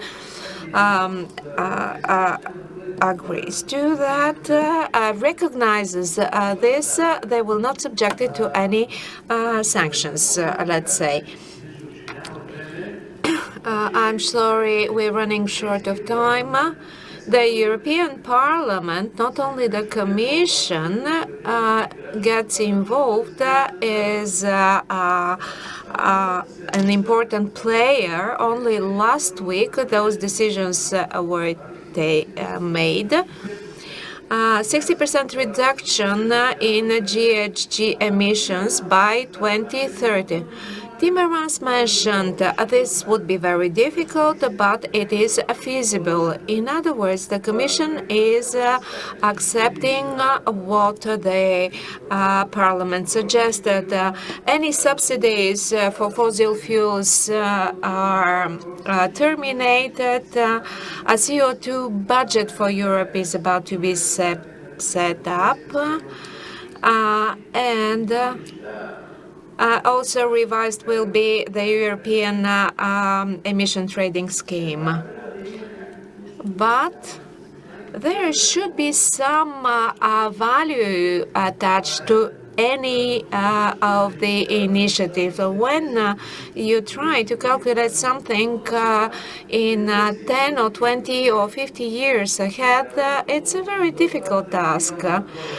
First estimates say that in the next 30 years, we will need 60 trillion USD, which is 2% of the global GDP. If we compare this amount to the cost of not tackling the consequences of climate change, experts say that this is just a drop in a pond.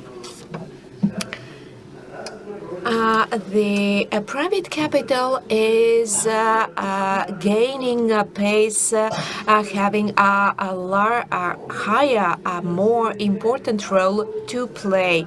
And one thing more. If the private capital is not given the opportunity to act in the best interest of any country, the target won't be achieved. Furthermore, human capital should be placed in the core of this transition. This can be found in the documents, but somehow it's not so well communicated by the Commission.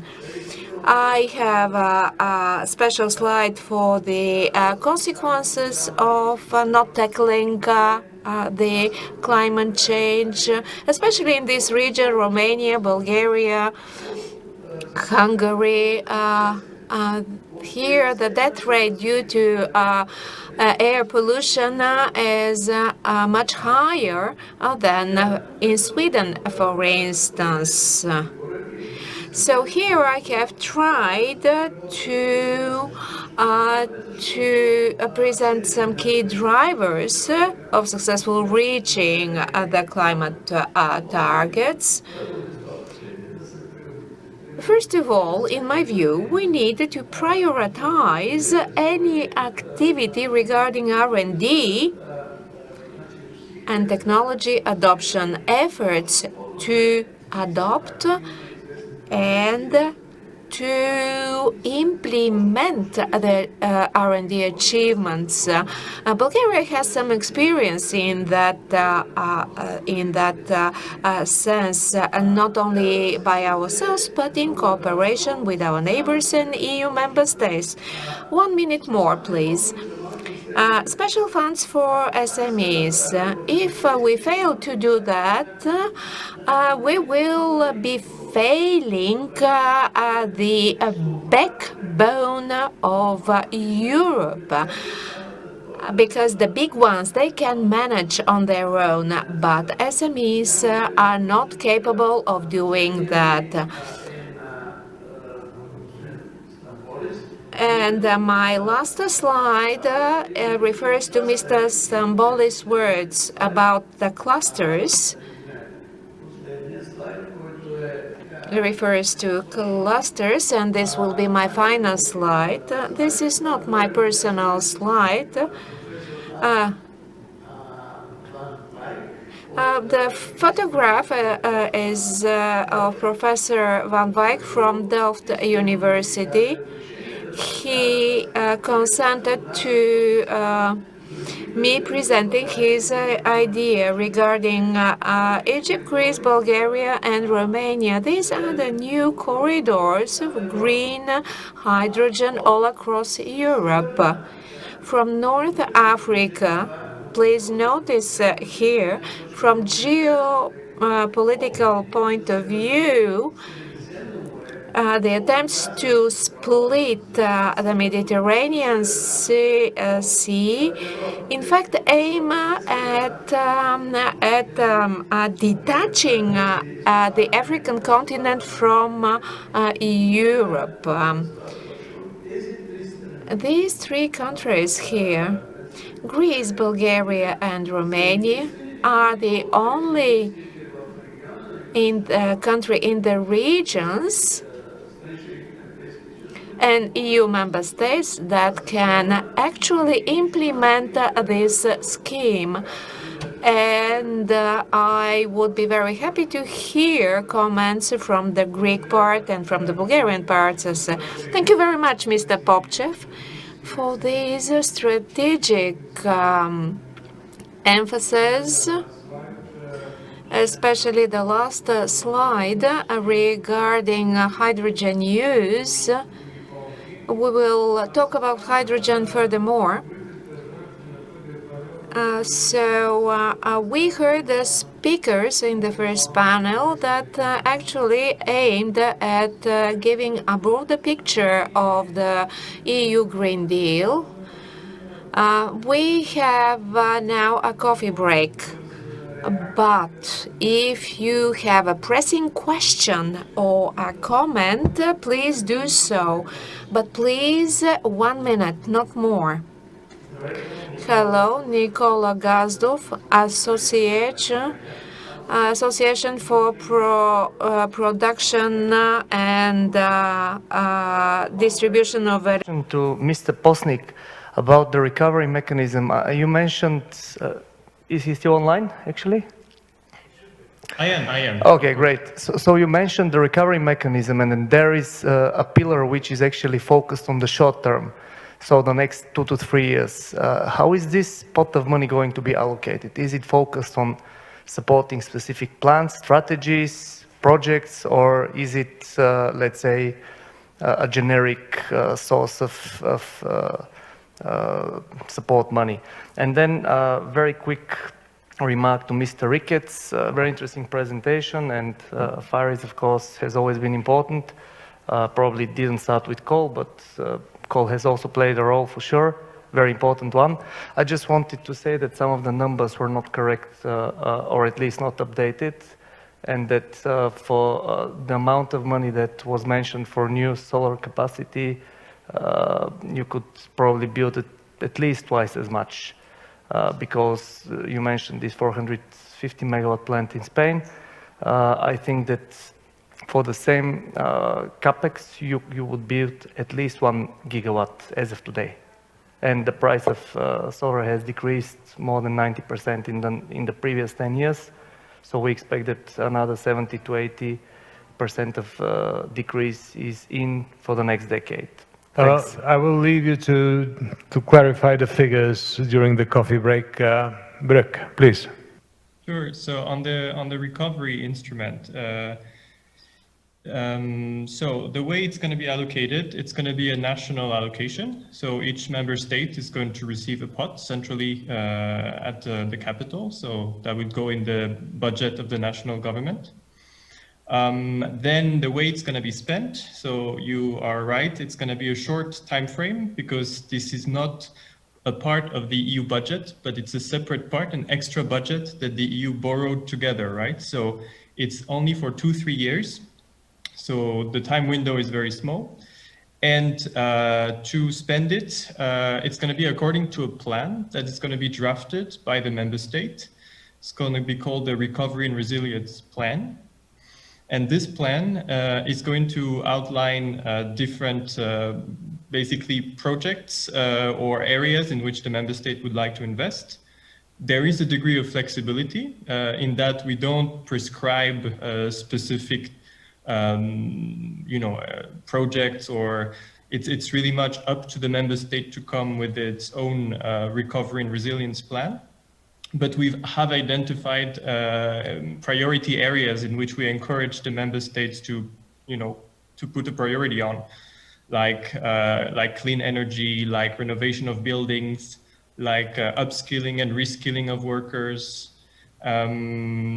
like investment in the health sector as well, to restructure the health sector. And the only, let's say, constraint is that at least 37% of the amount has to be spent on energy and climate. So it gives you an idea of at least, like a bit more than 1/3 of the plan has to target the energy transition. Other than that, it is rather flexible. The objective is to, as I said, push forward the green and digital transition. So these are the big guidelines. Other than that, it's up to the member state to decide what exactly they want to invest in. Thanks. And this plan will be, of course, approved by the Commission. I think the deadline is April 2021. Right. So if I understand correctly, the timeline is the following. By mid-April, the member states have to submit their plans. You're going to approve them within a couple of months or something? No, it's going to be a draft plan submitted before the end of the year. Actually, today is the date where we can start receiving them, so we might receive the first ones. I'm not aware of any early member state on that. But April is when we're going to approve the final ones. So between now and April is the time for discussion, and April is the moment where we approve the final plans. I hope that the Bulgarian government knows these dates. Thank you. Oh, I'm sure. Аз предлагам да спрем до тук. I suggest that we stop here. Let's have a 15 minutes coffee break. You're all invited and you can proceed with your professional discussions, and then I will pass the moderator's role into the capable hands of Ms. Anna Dimitrova for the topic of electrification, the backbone of European Green Deal. Благодарим на всички, че се върнахте на време. Thank you very much for coming back on time from the coffee break. This is always a challenge in a conference. We, the ladies from this wonderful, ladies and gentlemen from this wonderful panel, I have to keep the attention. My name is Anna Dimitrova. I'm head of the Energy Policy, Environment and Innovation Department of EVN Bulgaria. We will talk about electrification and networks. This is always a topic in such discussions.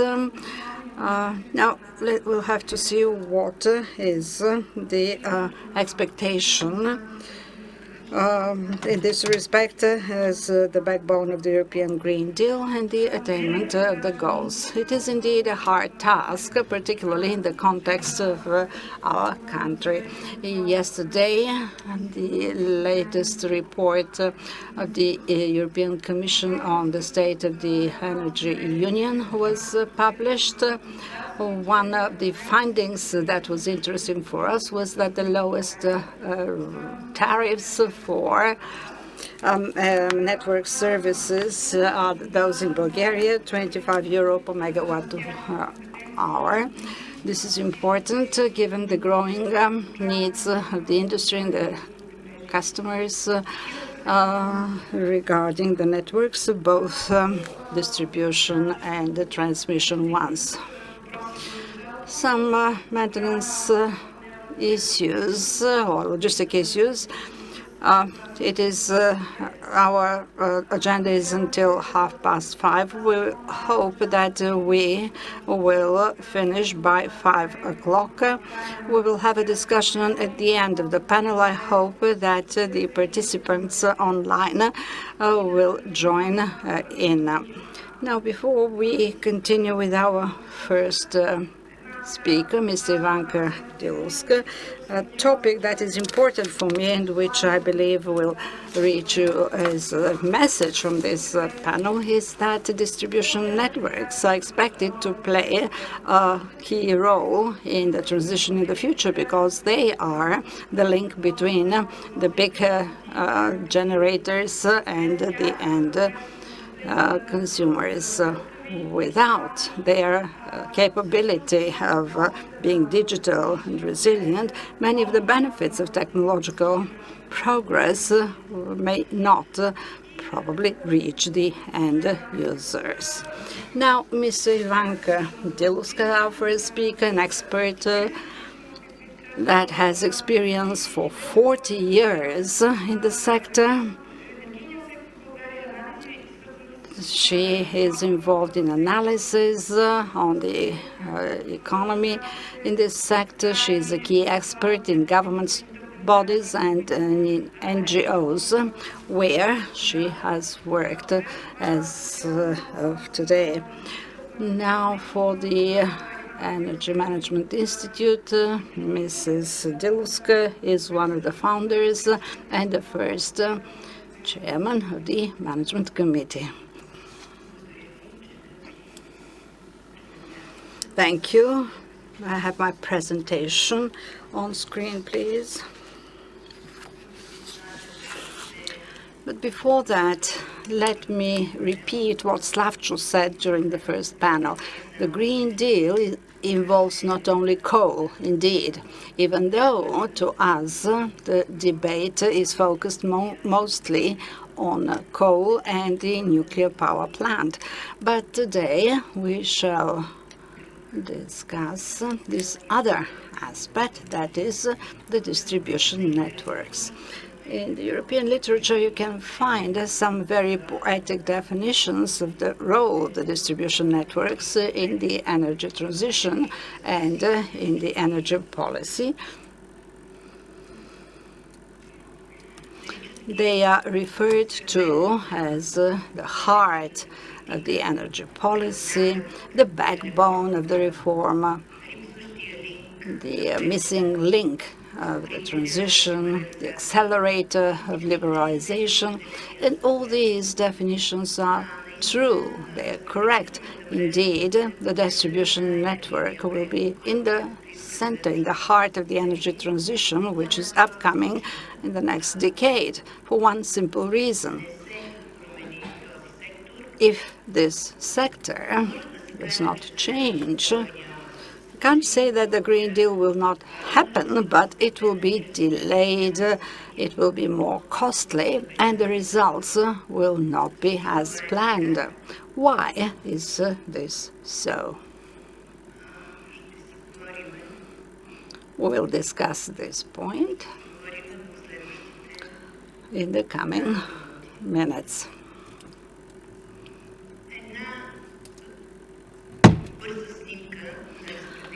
A quick snapshot of the distribution network in Bulgaria and in Europe. In Europe, 10 million kilometers of distribution network, 10 times the distance from the Earth to the Moon and back, 260 million customers connected to this network, and every year 2,700 terawatt hours of energy are distributed on an annual basis. In Bulgaria,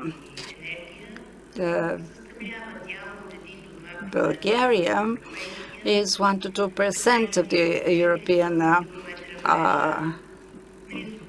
parameters, 154,000 kilometers of length, the distribution network, and 4.9 million, or 1.8 from all the consumers in Europe. The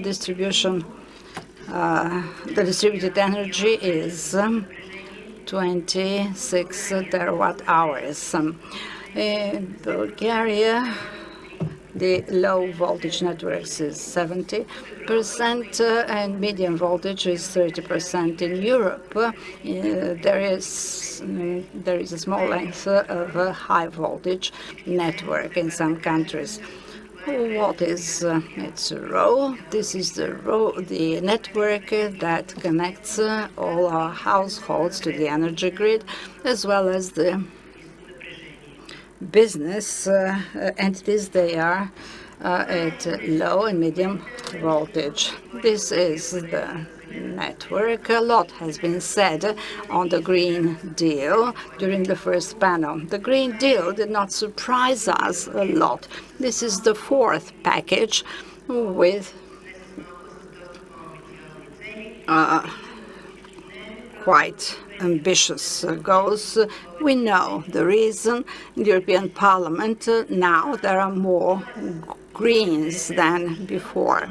So the direction is the same, but the Green Deal is becoming increasingly ambitious compared to the goals set for the years 2030-2050.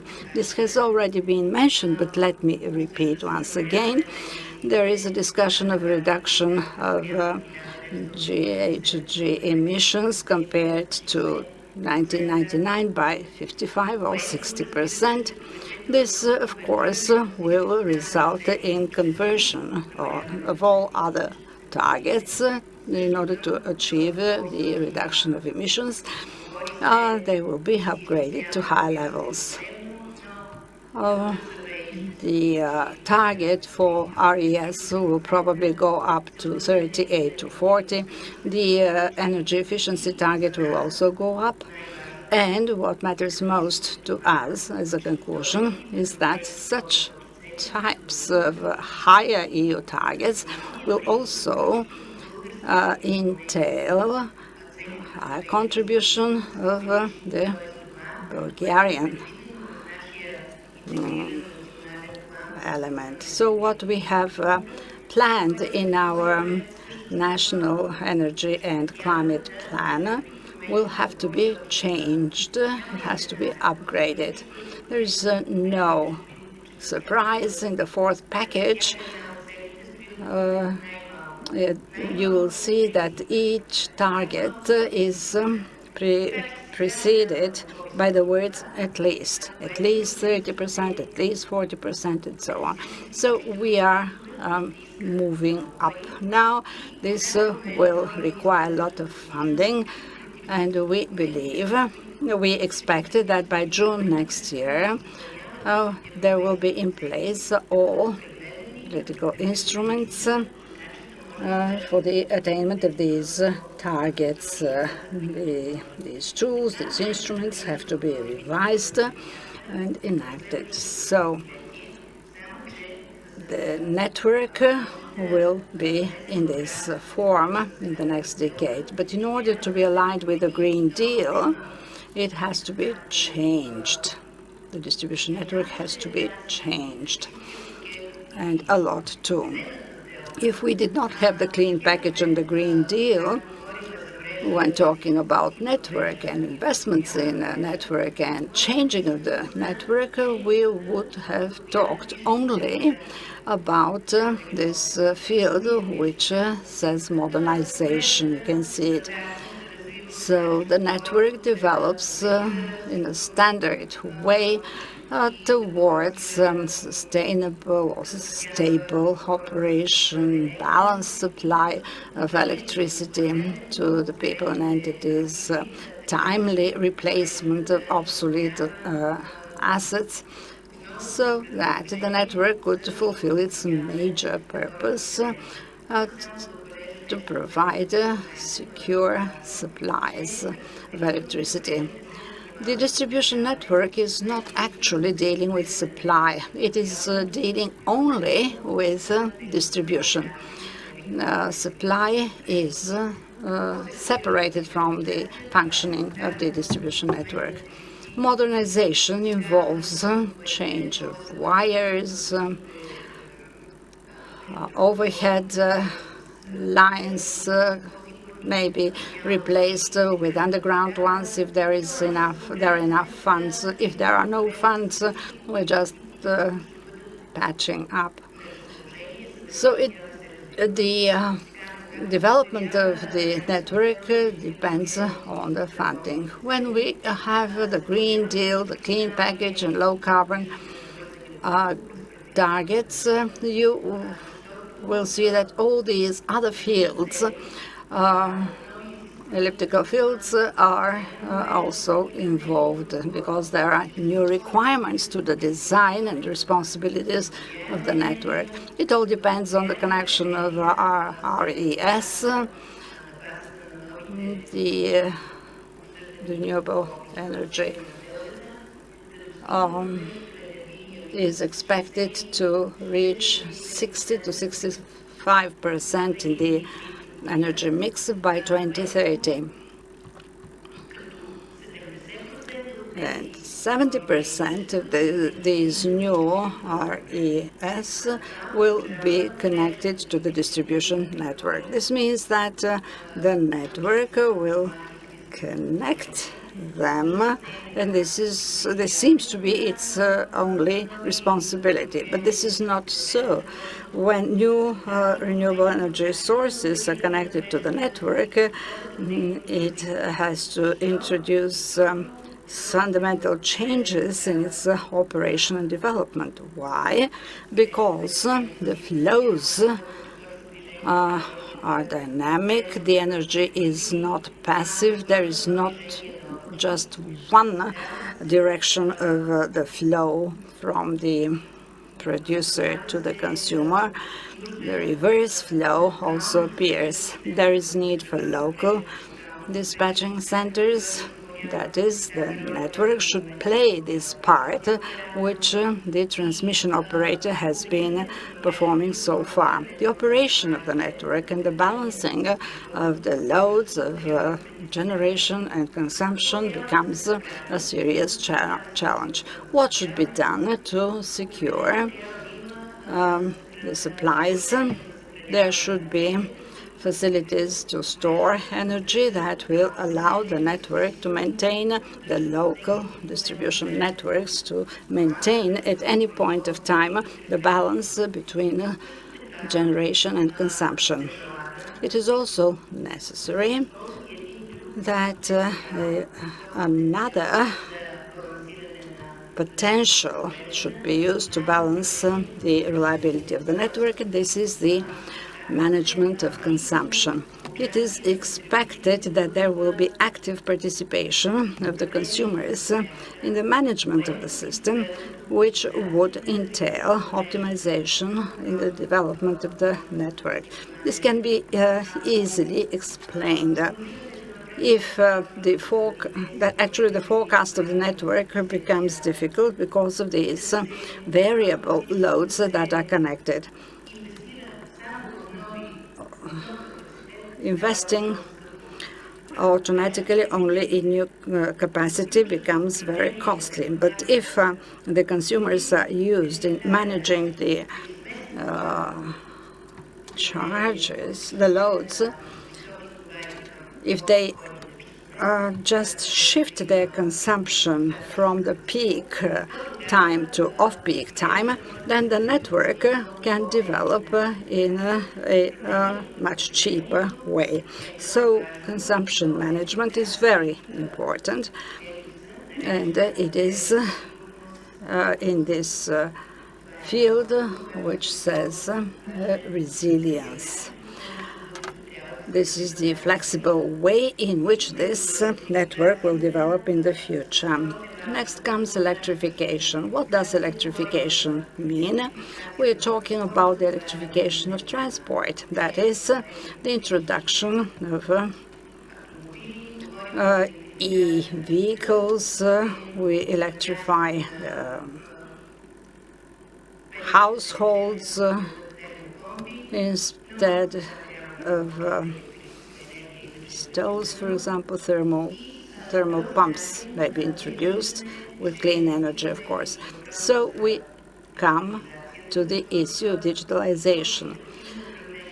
This type of active management of the network and active involvement of consumers at all levels in its management also require information processing of a different type.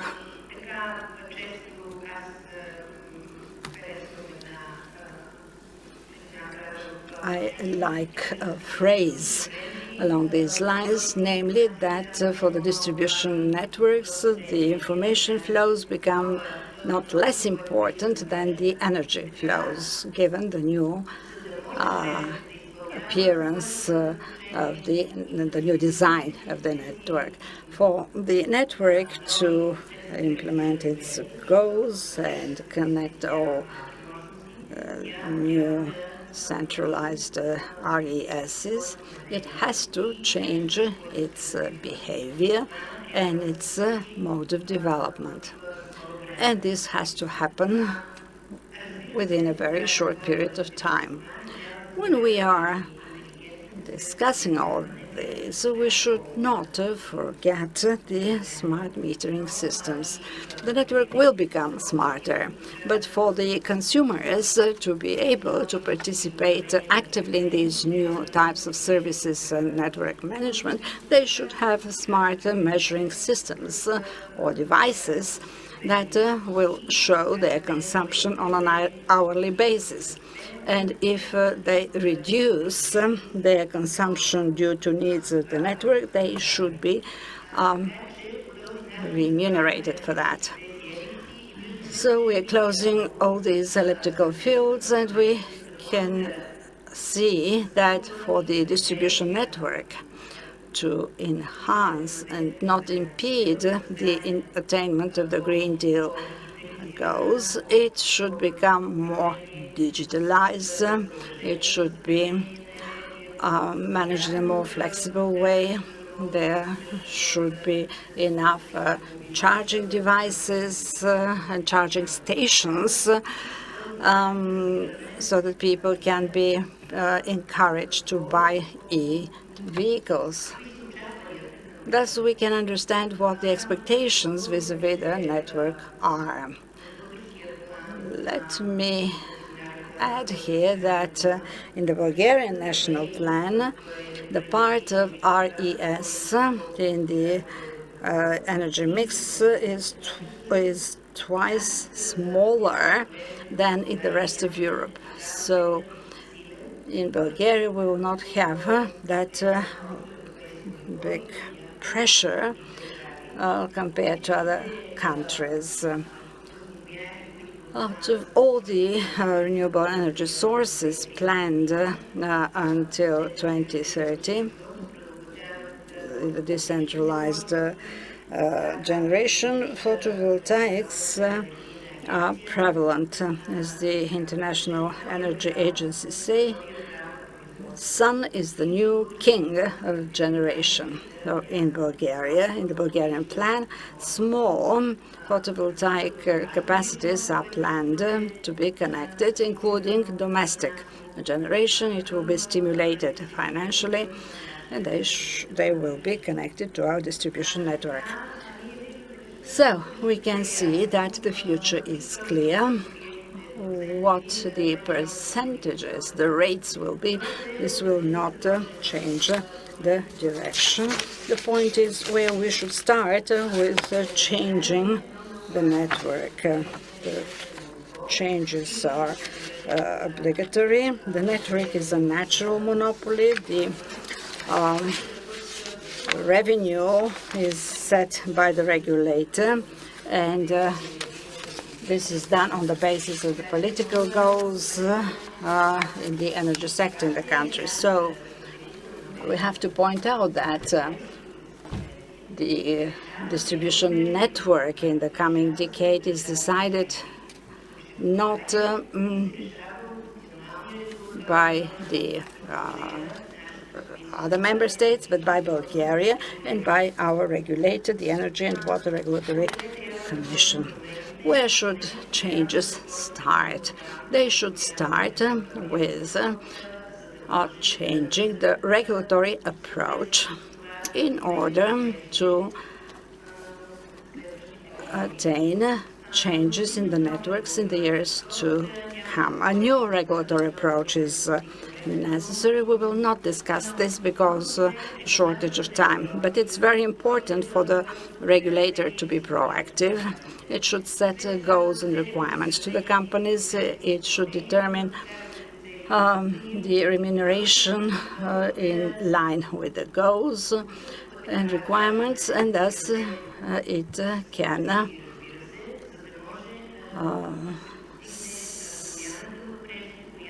create the path for change in the networks that will facilitate the attainment of the other political objectives, rather than, as so far, being passive and just defining activities and seeking ways to reduce medium-term current costs. It's most difficult for the regulator to find a way to encourage innovation, because in this new network, most of the items are innovative. Also, the mindset of the people that will work there will have to be changed. It's difficult to encourage innovation because their result is usually a long-term one and invisible at present. The UK is a very good example in this respect. Regretfully, it has left the EU, but I have given here quote from Jonathan Brearley, the GEM. This is the CEO of GEM. This is the UK regulator. So he's planning now the distribution networks of the UK for the period 23-29, if I got this right. So they have already covered this period in the future that we are still guessing about.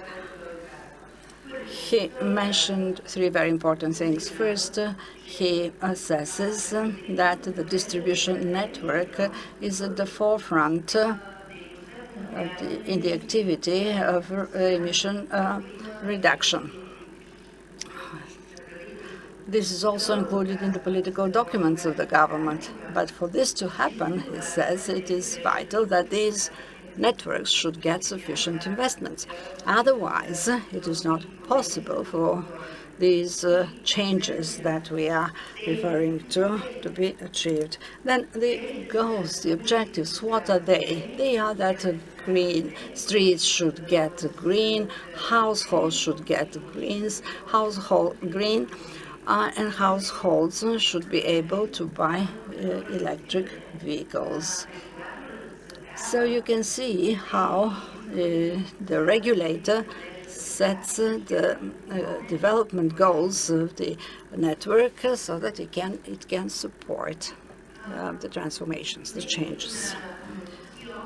The opinions of the CEOs of the distribution companies are mentioned here. Karel and other CEOs are attending this conference, and maybe they can give us their opinion on the role of the regulators. But the role of the senior managers of the network is that regulation is not in step with the energy transition. And they suggest 3 pragmatic changes to start the change in the regulatory framework. The first one is new design of network tariffs. We don't have the time to discuss this, but people from the business know that when there is home generation, when the consumers also become producers and are separated from the network, the other traditional consumers are paying unfairly high tariffs when they pay for amount of energy and not for capacity. This is a big problem for Bulgaria because it is one of the countries with the smallest capacity component in the tariffs compared to other EU countries. Secondly, when micro networks are separated, when local energy communities are separated, then other operators, different from the licensed ones, take over the management of the network, but so far they do not shoulder the responsibilities of the licensed operator in Europe. They should do so, though, because otherwise the security and reliability of the network is impaired. And number 3, very important, all network managers believe that the measurement devices should be replaced by smart ones in order to have this situation of active consumers helping the network streamline its costs through network management and not through investment in assets. And now let's move to our reality in Bulgaria. This graph is very important. How are the network component present in the price? In 2019, up to July 2019, holds 25% less weight than in 2018. Here we have the joint rate of distribution and transmission networks, but the production component goes up closely to twice. So the network, in fact, has mitigated price rise, and the prices today are much lower than before, close to 40% lower than 2017 with respect to the network prices. How is this possible? How is this happening? It looks impossible. This is because the network increases its efficiency by 2.5 times and reduces the loss in the transmission in the distribution network. The initial loss in 2017 was 21% of the energy transportation. Now the approved loss, the approved by the regulator loss is up to 8%. In other 2.5 times less energy is lost compared to 2017. In order to imagine this as an outcome, I have calculated it in the following way. Throughout the whole period, the Bulgarian citizens have been saved 30 million megawatt hour energy. For energy, the citizens have not paid 30 million megawatt hours energy savings equals to electricity consumption in the country for 1 year. In other words, the network has supported us with 1 year of free electricity, zero emissions to the environment. But it is most important to mention that this cannot go any longer because this trend cannot be infinite. Investments need to be made in order to change the grid as it should be, low carbon environment, including with respect to grid losses. There are much cheaper ways to reduce the loss. The traditional ways have been exhausted, and in order to move towards intelligent ways of loss reduction, investments are required. So if we want to achieve a network that is in this at the level of this century, we need to invest. But here we need regulatory interventions. Let me go back for 5 minutes to the integrated national energy and climate plan. 33 pages holds this document, quite insufficient, and is a text referring to what the British, for instance, have already decided. We don't have the objectives here. What have extracted from the document I have given here. There are some very old-fashioned phrases. And there are no objectives to be met by the network, no measures for regulatory approach, no pathway through which goals can be achieved. There are some words regarding replacing the old-fashioned metering devices with smart metering devices, but no timeline involved. Nothing is clear, and even the European Commission assessment of this plan, I think it appeared yesterday, these shortfalls are clearly indicated. So, with respect to regulatory principles, they are put on theoretical basis, nothing practical. Let us move on with the money. 15 million euro are dedicated to investment in the electricity sector, but only a minor portion is for the network. 65%, 10 million refer to the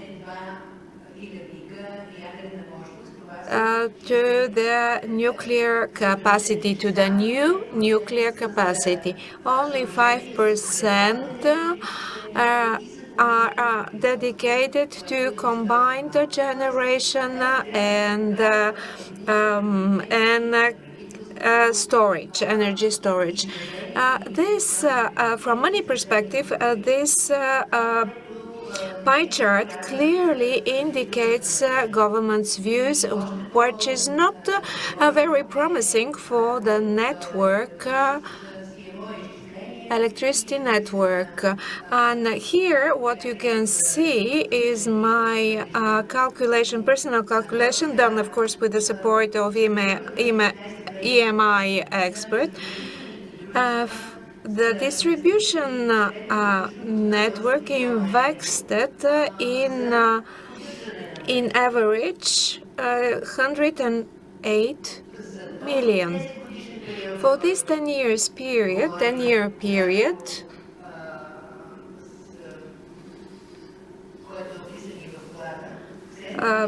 described in the plan, the average annual investments are lower than the current one, 92 million, which indicates that the perspectives up to 2030 are lower than the historical investment. So we cannot expect to gain a modernized network and to have up-to-date network by 2030. Of course, this is not an imperative plan. It is a flexible, living document. And I believe that these shortcomings could be overcome with the support of all stakeholders, including government and the regulator, because they should not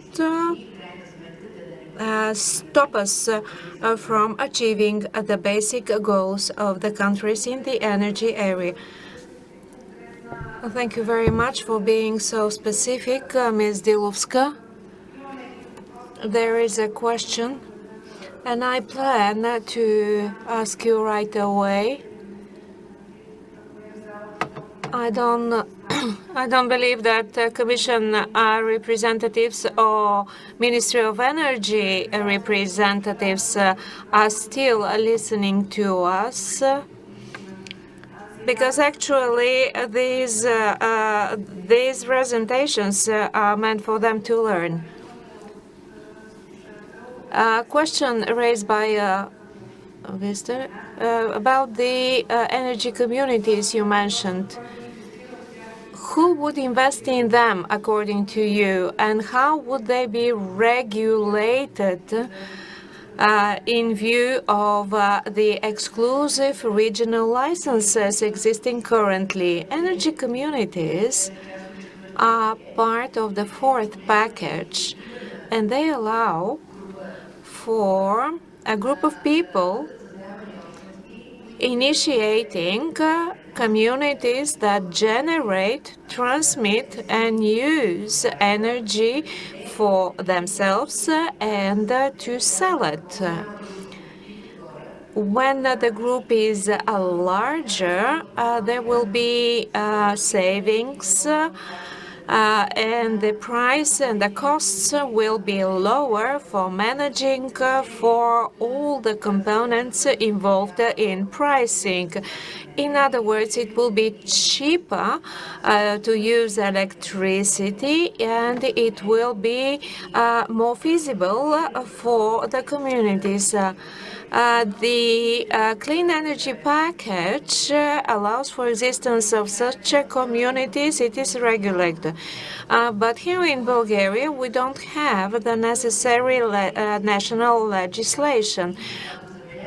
There is huge potential in energy communities. However, the big DSO concern about local communities it refers to the relevant legislation regarding responsibilities and obligations equal or equivalent to the obligations of DSOs. Otherwise, chaos is to come. Initiatives should come from bottom and go up. In other words, bottom-up approach. Now, allow me to give the floor to Radustina Primova. She is the senior analyst with the economic program of the Center for Study of Democracy. She is responsible for international projects involved, or rather associated with the energy sector, and those supported by numerous foundations. Thank you very much for inviting me to this conference. This conference comes to the in the right moment. I decided to focus on the aspects of decentralization and democratization of the Bulgarian electricity sector as a main pillar of the European Green Deal. My presentation is in English. I will present it in English. Gentlemen, it's a great pleasure to speak at the conference today. Particularly, I'm going to focus some aspects related to the decentralization and democratization of the Bulgarian electricity sector in the process of the green recovery, and so how this could help as a tool on the way to the European Green Deal. So I'm not sure. Okay, sorry, somehow the. Okay, so we are currently in the middle of a very exciting transition in especially what is happening in Europe. We have the Paris climate commitment, and nowadays, so to say, if we talk about the technical feasibility of achieving renewable energy system, we already have the existing storage and demand response technologies in order to realize this. And already, I believe, like sector coupling is a key instrument for achieving this transition, and particularly when we connect the power sector with the heating, transport, and cooling sector. This will provide large resources for flexible storage. So when we talk about the decarbonization of the system, we should not only look at the electricity system, but also at the electrification of the heating and transport system, which are lagging behind. And so we need already specific regulatory framework also for power to gas and power to heat applications in order to achieve the full potential. So the energy transition nowadays means not only a shift from fossil fuels to renewable energies, it also means a different kind of model that you already see on the picture. So you already see the energy system of the past, which was mostly focused on large-scale centralized power plants, where the consumer was in a passive role, where everything was running top to the bottom. And what we observe nowadays is already an energy system change that means towards more decentralized, distributed power generation and innovative business model to enable this. And so the renewable energy communities, small-scale producers, also prosumers, so to say, will be the key protagonists of the energy systems of the future.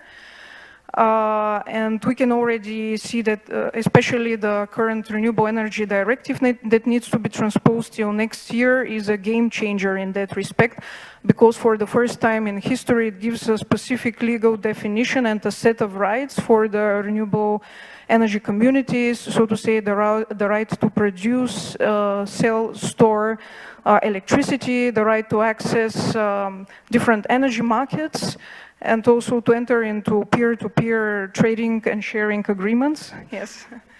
But also the governments have the obligations to already remove certain discriminatory administrative barriers that were already in the past and to make this transition happen. Digitalization can make this whole transformation process more democratic and efficient and reduce the bill for the end consumer.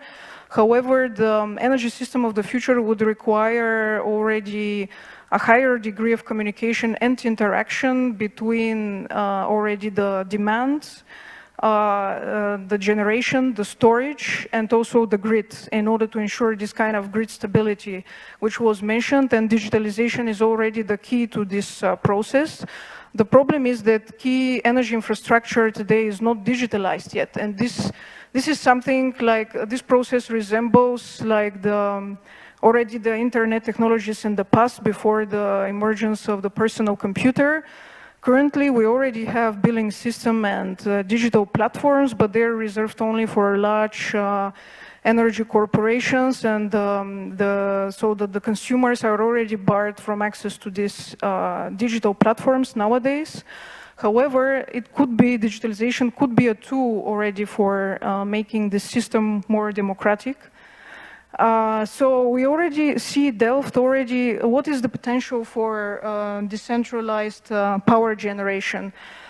So already in order to decarbonize the electricity sector, decentralization could also not only increase the system costs, but holds great potential already for achieving the Paris climate agreement. For example, Delft carried out a study, what is the potential for energy citizens. Under energy citizens, this could be prosumers, schools, houses, energy cooperatives, small-scale renewables, or small-scale entrepreneurs. They basically hold the potential until 2050 to already meet almost 45% of the energy needs if legal and administrative barriers are already removed, or this is the equivalent of the twice as much as the power generated from the nuclear power plants today. For Bulgaria, it is estimated that this potential is already 9 terawatt-hour in 2050, and you can already see the different sectors in which the consumer is already acting as a participant. However, the major problem is that, as already mentioned by the previous panelists, that many of these energy market participants, prosumers or energy communities, they face disproportionate already and punitive charges in many member states, including in Bulgaria, and very complex administrative procedure for connecting to the grid. And this already refers to their grid connection, the access to the grid, and also the operation. When we already see, I already talked about the importance of sector coupling. We already see that, okay, sorry.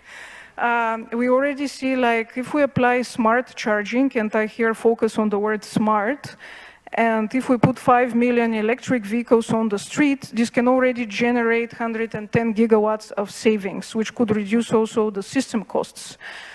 Here in the EU charging regulation, the Commission focuses, however, too much on the number of chargers than on their capacity of being smart and bidirectional.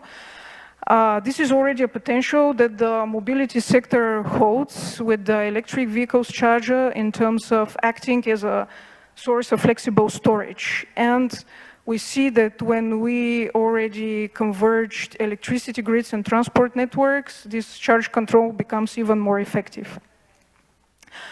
So the Center for the Study of Democracy already carried out a study on the long-term potential for renewable energy electricity technology for 2050. This is already based on the GreenX model of the Technical University of Wien and already took into account all the regulation in place like Natura 2000 and using the prime model of the Commission. It already assessed that there is a huge potential for decentralized power generation in Bulgaria, and particularly for 2050, the potential for PV-based power generation is more than 5.4 terawatt per year, which is 1/7 of the current power consumption in the country. This already represents a particular potential that has been very largely used, as we already know that small-scale renewables in Bulgaria are a rarity. And this is already the result of the burdensome administrative procedures that were already mentioned in the beginning. For example, especially in Bulgaria, we observe very complex permitting and administrative bottlenecks, and particularly for small-scale producers. They're limited in investment incentives for renewables, and particularly also for the DCOs, there is limited incentive for connecting new decentralized generation capacity to the grid, and sometimes even they have the possibility to reject access to the grid based on the lack of technical availability in certain times, or when the inclusion of a certain consumer would also deteriorate the supplies to the other consumers.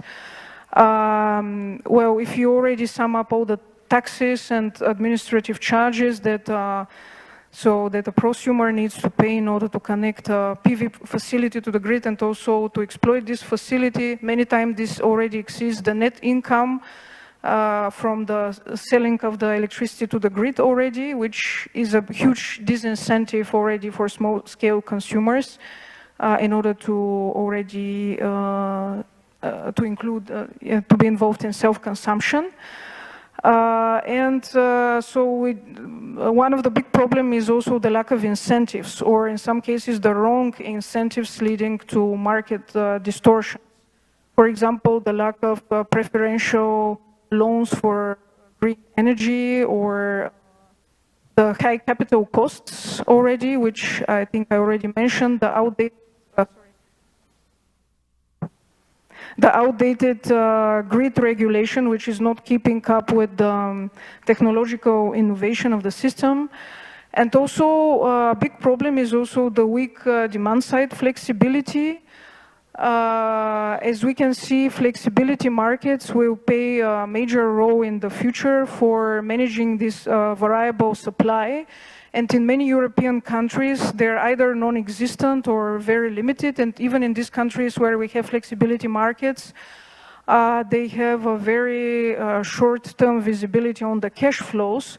So what we need also nowadays is a kind of more flexibility markets with more long-term vision on this kind of cash flows that would allow a level playing field from different actors to compete on already on an equal base. Another problem is already the unclear. I wanted to mention is already the lack of the unequal access to ancillary services and capacity markets. For example, electricity will be provided and managed in the future by different, so to say, flexibility technologies, ideally by decentralized wind and solar, by storage, by electric vehicles that have to compete on an equal footing with the current incumbents. So we need a regulatory framework in place that creates this level playing field, and the current network regulations already favor and incentivized the large fossil fuel companies. So this is already and make the process for these small-scale prosumers or renewable energy communities quite burdensome.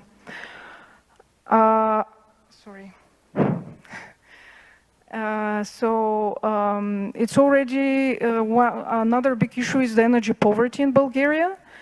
And already this kind of high capital costs in the beginnings prevent many consumers from investment. The conservative banking policies that do not foresee like micro grants or micro credits for small scale installations. And already the kind of which was mentioned by the previous speaker, the DCOs have to invest in the expansion and modernization of the grids, installing of smart meters, and this kind of investment costs are not always somehow recognized by the regulator, and because they want to keep the end prices for consumers low because of social issues. And this is creating this kind of issue that there is an underinvestment in the grids. And already, when we look at the energy subsidies and talk about the vulnerable consumers, they're excluded for the markets. And even the energy subsidies, they do not target a change of the consumption pattern of already the prosumers. So incentives and drivers for shifting individual behaviors are already quite limited or mixing. We observe already energy transition on 2 speeds. And we need a harmonizing of national policies across sector and policy areas, and already a regulation that facilitates the entry of the market of these small-scale prosumers or communities. And this needs to happen next year during the transposition of the Renewable Energy Directive, which says that many of these discriminatory conditions have to be already removed. I would like to present something like basically a model of financing that we are already testing that focuses in particular on vulnerable consumers. It's part of a Horizon 2020 project called SCORE. It aims to empower vulnerable consumers through enabling co-owning so that these kind of vulnerable consumers, they co-own part of the installations or the renewable energies.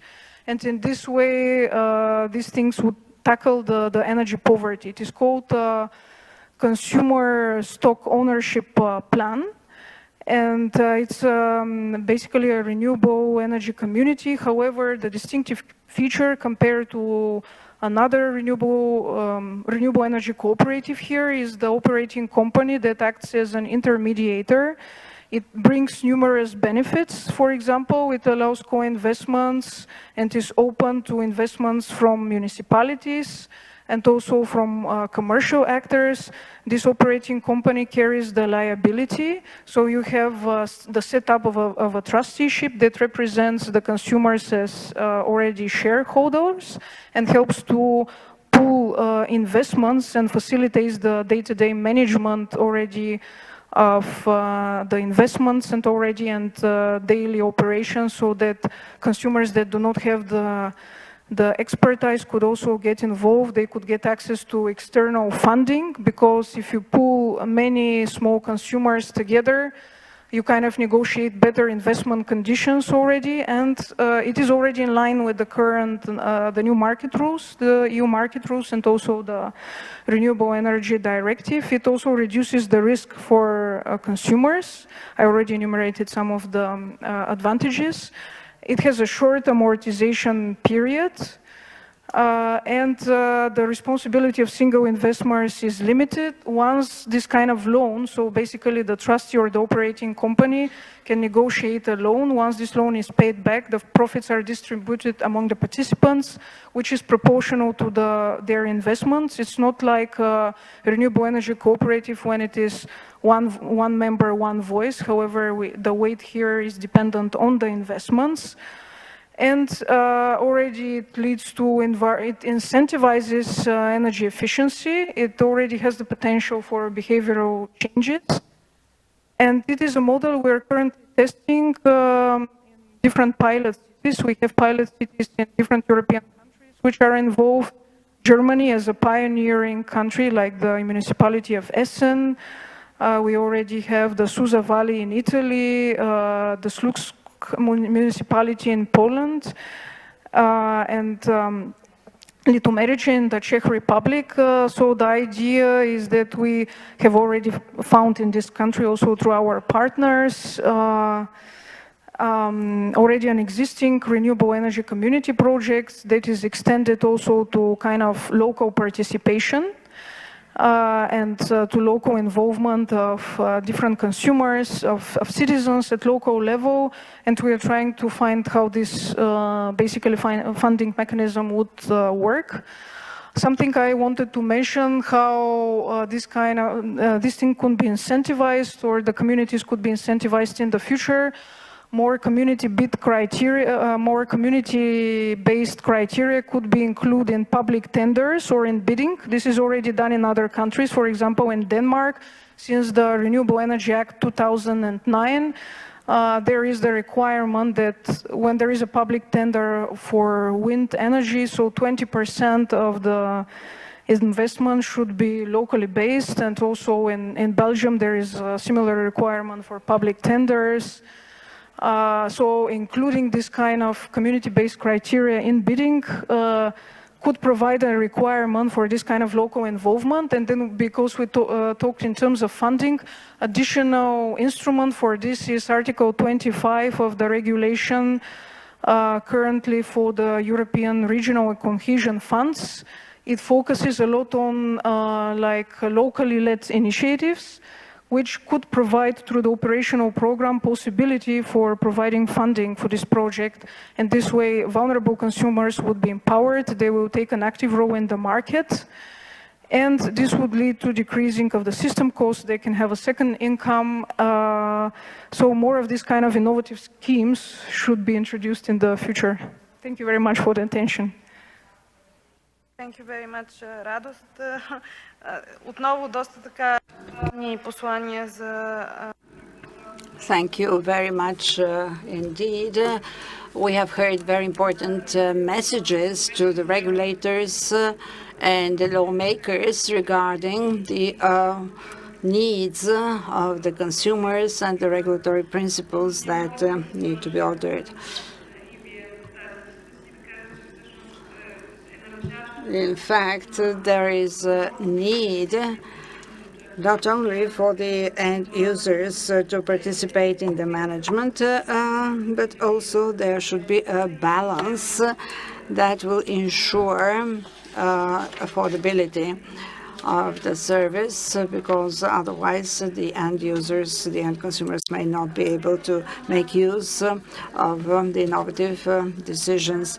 I understand that Mr. Christian Ruby is already online. He is Secretary General of Eurelectric.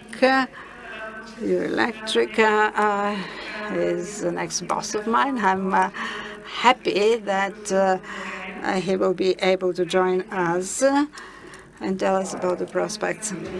Yes, very well. Very good. You can go ahead, yes. Thank you. Well, good afternoon, everybody, and thank you for the invitation to be with you here today. I'm sorry I couldn't be with you physically. Slavtcho had actually convinced me to come, and I have my tickets and everything, but unfortunately new restrictions and outbreaks of COVID-19 made it impossible for me to travel. So you have to live with me being on this this Skype connection. All this pandemic and all these bad news made me think of a cartoon I saw recently. It was three numbers having a discussion. They were discussing with each other which one of them was the worst one. And so 13 said, look, I'm by far the worst. Then 666 said, no way, I'm much worse than you. Then 2020 came and said, look, I'm much worse than both of you combined. Well, I think that, honestly speaking, there's a lot of bad news in 2020. Everywhere we look, there's crisis, despots and dictators doing what they want. We have weather crisis, we have the pandemic choking people and the economy, and essentially the biggest of all of them, perhaps the climate crisis, which is requiring immediate action, deep emission reductions, and also electrification of end-use sectors, as we've heard in a previous presentation. Along with that, the pandemic, of course, requiring very immediate and focused investment strategies to counter from the crisis and create some sort of focused recovery. I think there's also good news in 2020. I think the project we just saw from the previous presentation was quite interesting, and I think another major piece of good news is that at least in Brussels they are trying to create a coordinated response to some of those very imminent crises that we are facing as a European society and as a global society. When you look at the EU recovery strategy, we are looking at a a serious attempt, in my view, to basically create an economic stimulus that focuses on a sustainable and a more digital recovery. The good news is that they're focusing on climate change. That's good news for our sector because it means decarbonization, means electrification. It also means decentralization of the system, as we've seen. But essentially, it means opportunities for our sector. It means investments, and as I could decode from one of the previous presentations, there is an apparent underinvestment currently foreseen, at least from the national side in Bulgaria. So we need to invest more in our sector, and the European recovery does provide some significant opportunity here. So looking at the recovery and resilience facility under the Next Generation EU recovery plan, we are talking about a total of 672.5 billion euros, out of which 300 billion is direct grants. So it's essentially money that comes with some clear priorities, but it's money that you don't have to pay back. The specific envelope foreseen for Bulgaria is 4 billion euros over the next 2 years, with additional money coming after 2 years. So that's 4 billion euros, and that's essentially money that's going to be directed at renewable deployment, energy system modernization, and that includes grids, electrification of transport, refurbishment of buildings, and so on and so forth. So I think there's really tangible money, provided that this is finally adopted and ratified by all 27 parliaments. But we have a real opportunity, a real chance to build back better and make targeted investments in our sector. It's also very clear that we can't rely on grants for the totality of the investments that are needed in the system. As we saw, the decentralization of the system, the electrification comes with deep implications for the grids. They need to handle much more complexity. They need to handle a different investment need. And for that to happen, we need to look at the tariff, the structure of the tariffs, and the way the system is run more fundamentally. It's very clear that we need more dynamic tariffs. We need a contribution from the decentral producers that really reflects the costs they're causing on the system. We need to shift to more use of time of use principles. And we need to shift also the balance, in my view, between OPEX and CAPEX investments. What we see is that the investment needs we're facing as a sector, especially in the grid space, it's no longer just about pylons and cables. It's really also about digital solutions, and the tariff structures and the categories, the investment categories, need to reflect this better so that the distribution system companies can make the necessary investments, make them in the space where they're needed and where they get most value for money. So I just want to sum up by saying that we are facing a very difficult time in Europe, in the world, and perhaps 2020 was right about being the worst of all numbers, but we also see many good news. We have real opportunity to build back better, to invest in order to exit from this crisis, and hopefully we can do so and ensure that 2021 will not join the competition to become the worst number. Thank you very much. Thank you, Christian. If you allow me, while you're with us online, one immediate question. So if you would imagine we have the regulator and the Ministry of Energy in the room, what would be the two separate advices you would give them? And then a third one, maybe to the operators of grids in the country. Well, frankly, I think there'll be experts in the room that are better situated to give real detailed advice about the exact structure of Bulgarian tariffs. I would highlight what I said, that we are moving to a very different system where we need to basically allow for a different type of investments, and that's about allowing DSOs to invest more in digital, invest more in adjacent technologies that can help manage more complex flows.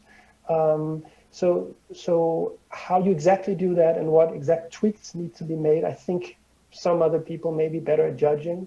The other thing I would say is that we're moving into a future where we will have millions of electric cars on the roads, and where the peak load will be a difficult factor to handle, and the peak load will be more specific in terms of time, and it will be more specific in terms of location. And I think both location and time needs to be better reflected in the way the tariffs are structured.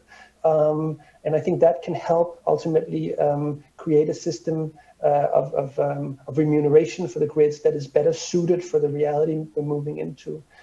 And then my advice to the operators and perhaps to the energy community as such in Bulgaria would really be, I believe that there's a real opportunity. 4 billion won't solve all problems, but 4 billion is a lot of money. And we are looking at a fairly tight time window. The window for submitting plans for the recovery and resilience facility opens today, and it closes by 31st of April next year. So by then, the governments need to basically structure their plans to get part of the recovery money. And I think now is an important time for companies to come forward with concrete proposals for investments in grids, in renewables, in charging infrastructure, and other things that can help advance the transition and can help ultimately also companies get their hands on assets at a lower cost of capital than they would have in other circumstances. So I think that would be my advice. And we have some good examples. We're going to host some workshops in Brussels. We invite you to participate, where we show how other companies from, for example, Spain have put together investment programs and shown the government how to spend the money. Thanks a lot. This in itself, although very broad, it will be something very useful for the people here in the room as well. So thank you very much, and I hope you might stay with us online for the next at least 15 minutes in case someone from the room may have a question for you. Сега ще се обърна към присъстващите. Now I would address the attendees and the participants online. The floor is open for questions. If there is some observation or comment you'd like to make, please do so, either in a written format or after the conference, so that we can stop at 5. I can see that Mr. Gazdov has a question to ask. Thank you very much for a very informative presentation. My name is Nikola Gazdov, chairman of the Association for Generation, Storage and Trading of Electricity.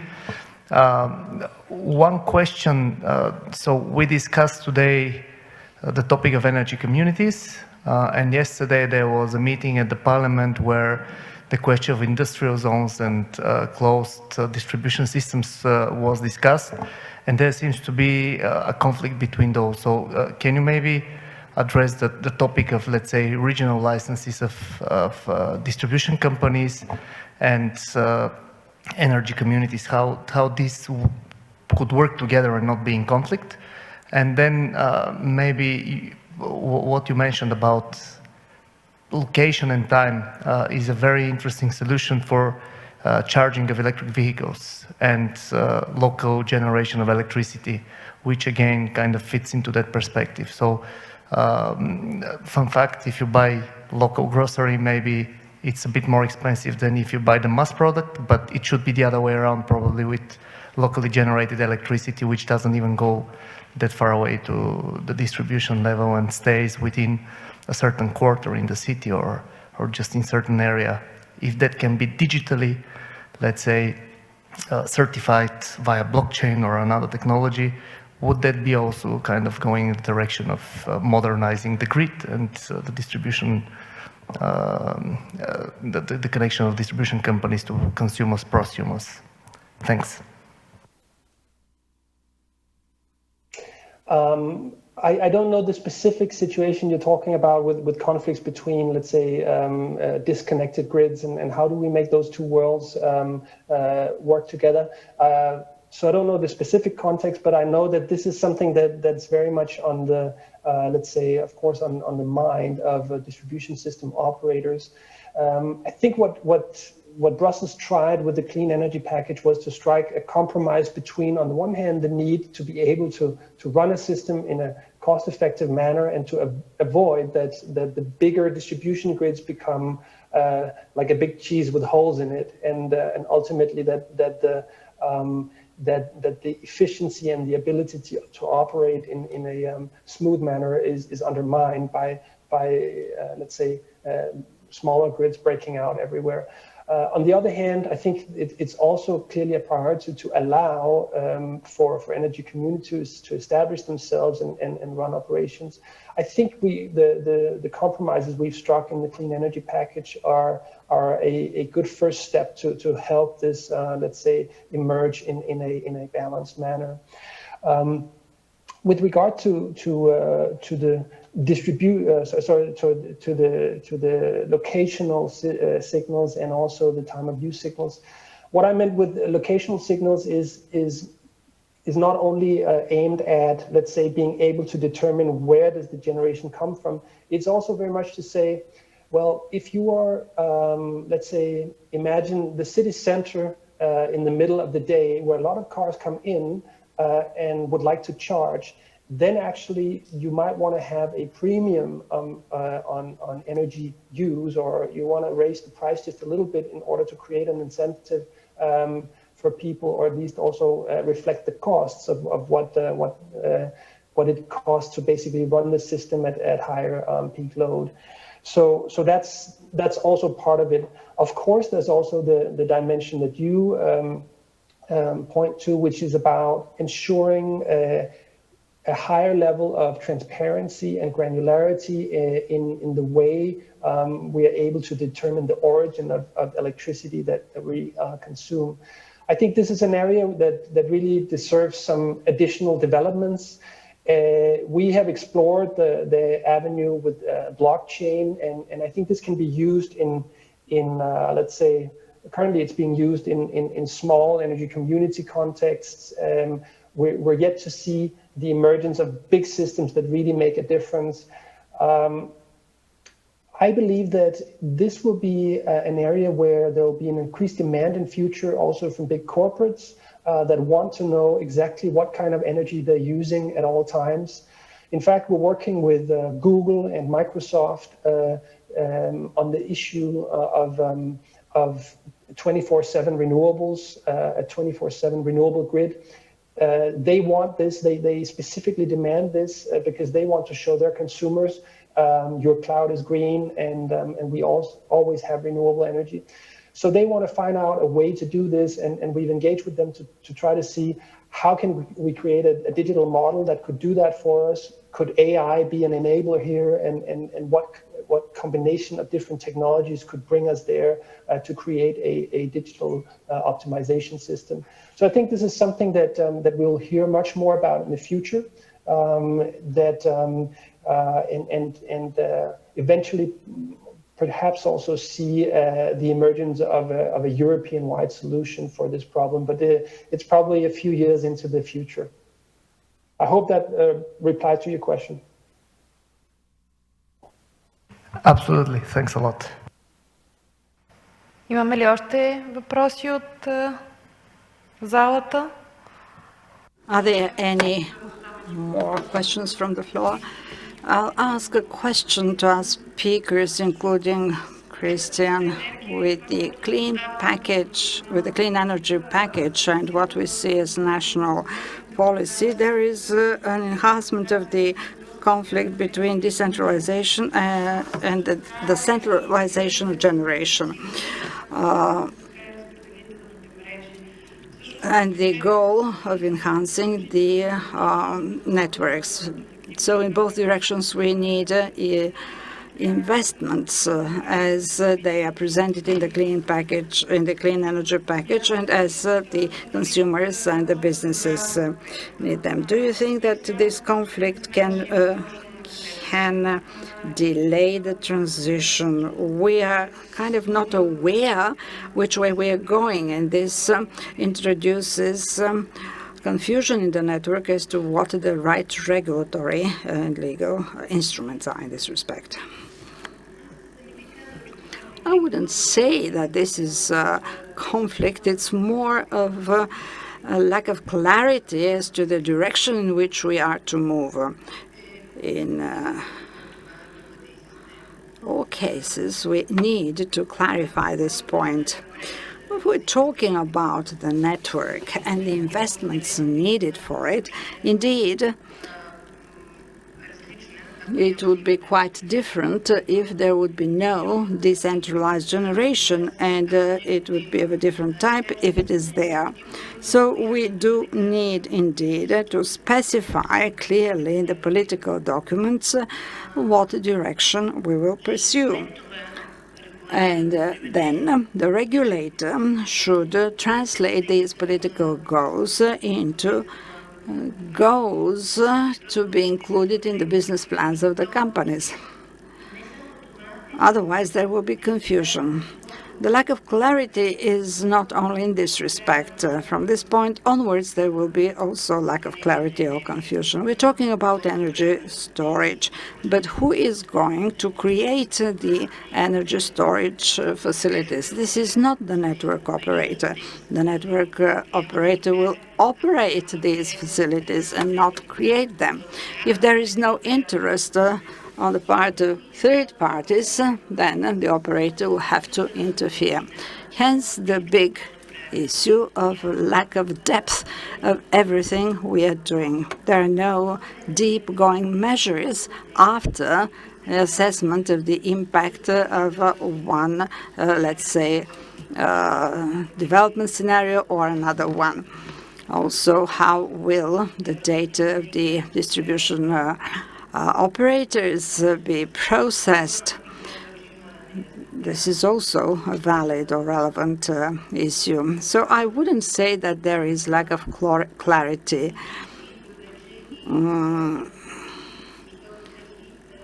So there is no confusion, but there is lack of clarity. Hence the conflicts. Consumers enter in conflict with the network. The network says we need to be paid for such services, and this leads to a conflict among the market players. We have a similar situation when the network was obliged to purchase the renewable energy, but it had no funds for purchasing it. Then conflicts were generated and licenses were withdrawn, and the reason was just the lack of funds for the companies to be able to honor their obligations. And now this also appears as a kind of a conflict. For me, definitely, this conflict will delay the transition, and an example is the construction of this new facility for 200 megawatts. We have proven this in our studies. This would lead to numerous big loss, but along with that, it is a barrier to investment in RES and in greening the economy. In the new financial framework, in the green recovery plan, there are two key points: decentralization and digitalization. For instance, in the Just Transition Fund, we have a new concept for binding of funds. In other words, binding all activities with the climate measures towards mitigating climate change. Investments in grid modernization and innovative tools via the revolving funds and other tools made available. We've seen that Bulgaria has huge potential in decentralizing RES, and this potential could be used in order to make a more flexible the system. This is a potential that definitely has to be used and would lead to optimizing the power system if we have the adequate legislative regulations. It should be clear that the better part of the funds will come from tariffs. There is no other way for them to come. The network can use from the modernization fund, as today we heard in one of the presentations, as well in other European instruments, but the base comes, the fundamental portion comes from the tariffs. There is no way, whatever decentralization to work if the money are as much as they are envisaged today. They will be insufficient because those funds could be able to do some modest improvements of the network. So the issue of money obviously should come before the goodwill. Do we have any more questions? If we don't have any more questions, probably it's time for us to finish the session for today. Thank you very much for being an active listener. Thank you very much for passing me the floor. Thank you very much for those present in the hall and those that are virtually present. I just need to remind you that tomorrow morning we are continuing. We have a very serious foundations to discuss Bulgaria's perspective. We will start at 9 tomorrow, and within 3 hours, in a sort of a round table without presentation, but with a very intensive discussions. I expect to have a fruitful day tomorrow. So I expect to see you tomorrow. You're welcome. Once again, I want to emphasize, reiterate that all the presentations will be posted at EMI website. I will draft conclusions of this event and it will be made available to all participants. Thank you very much. See you tomorrow.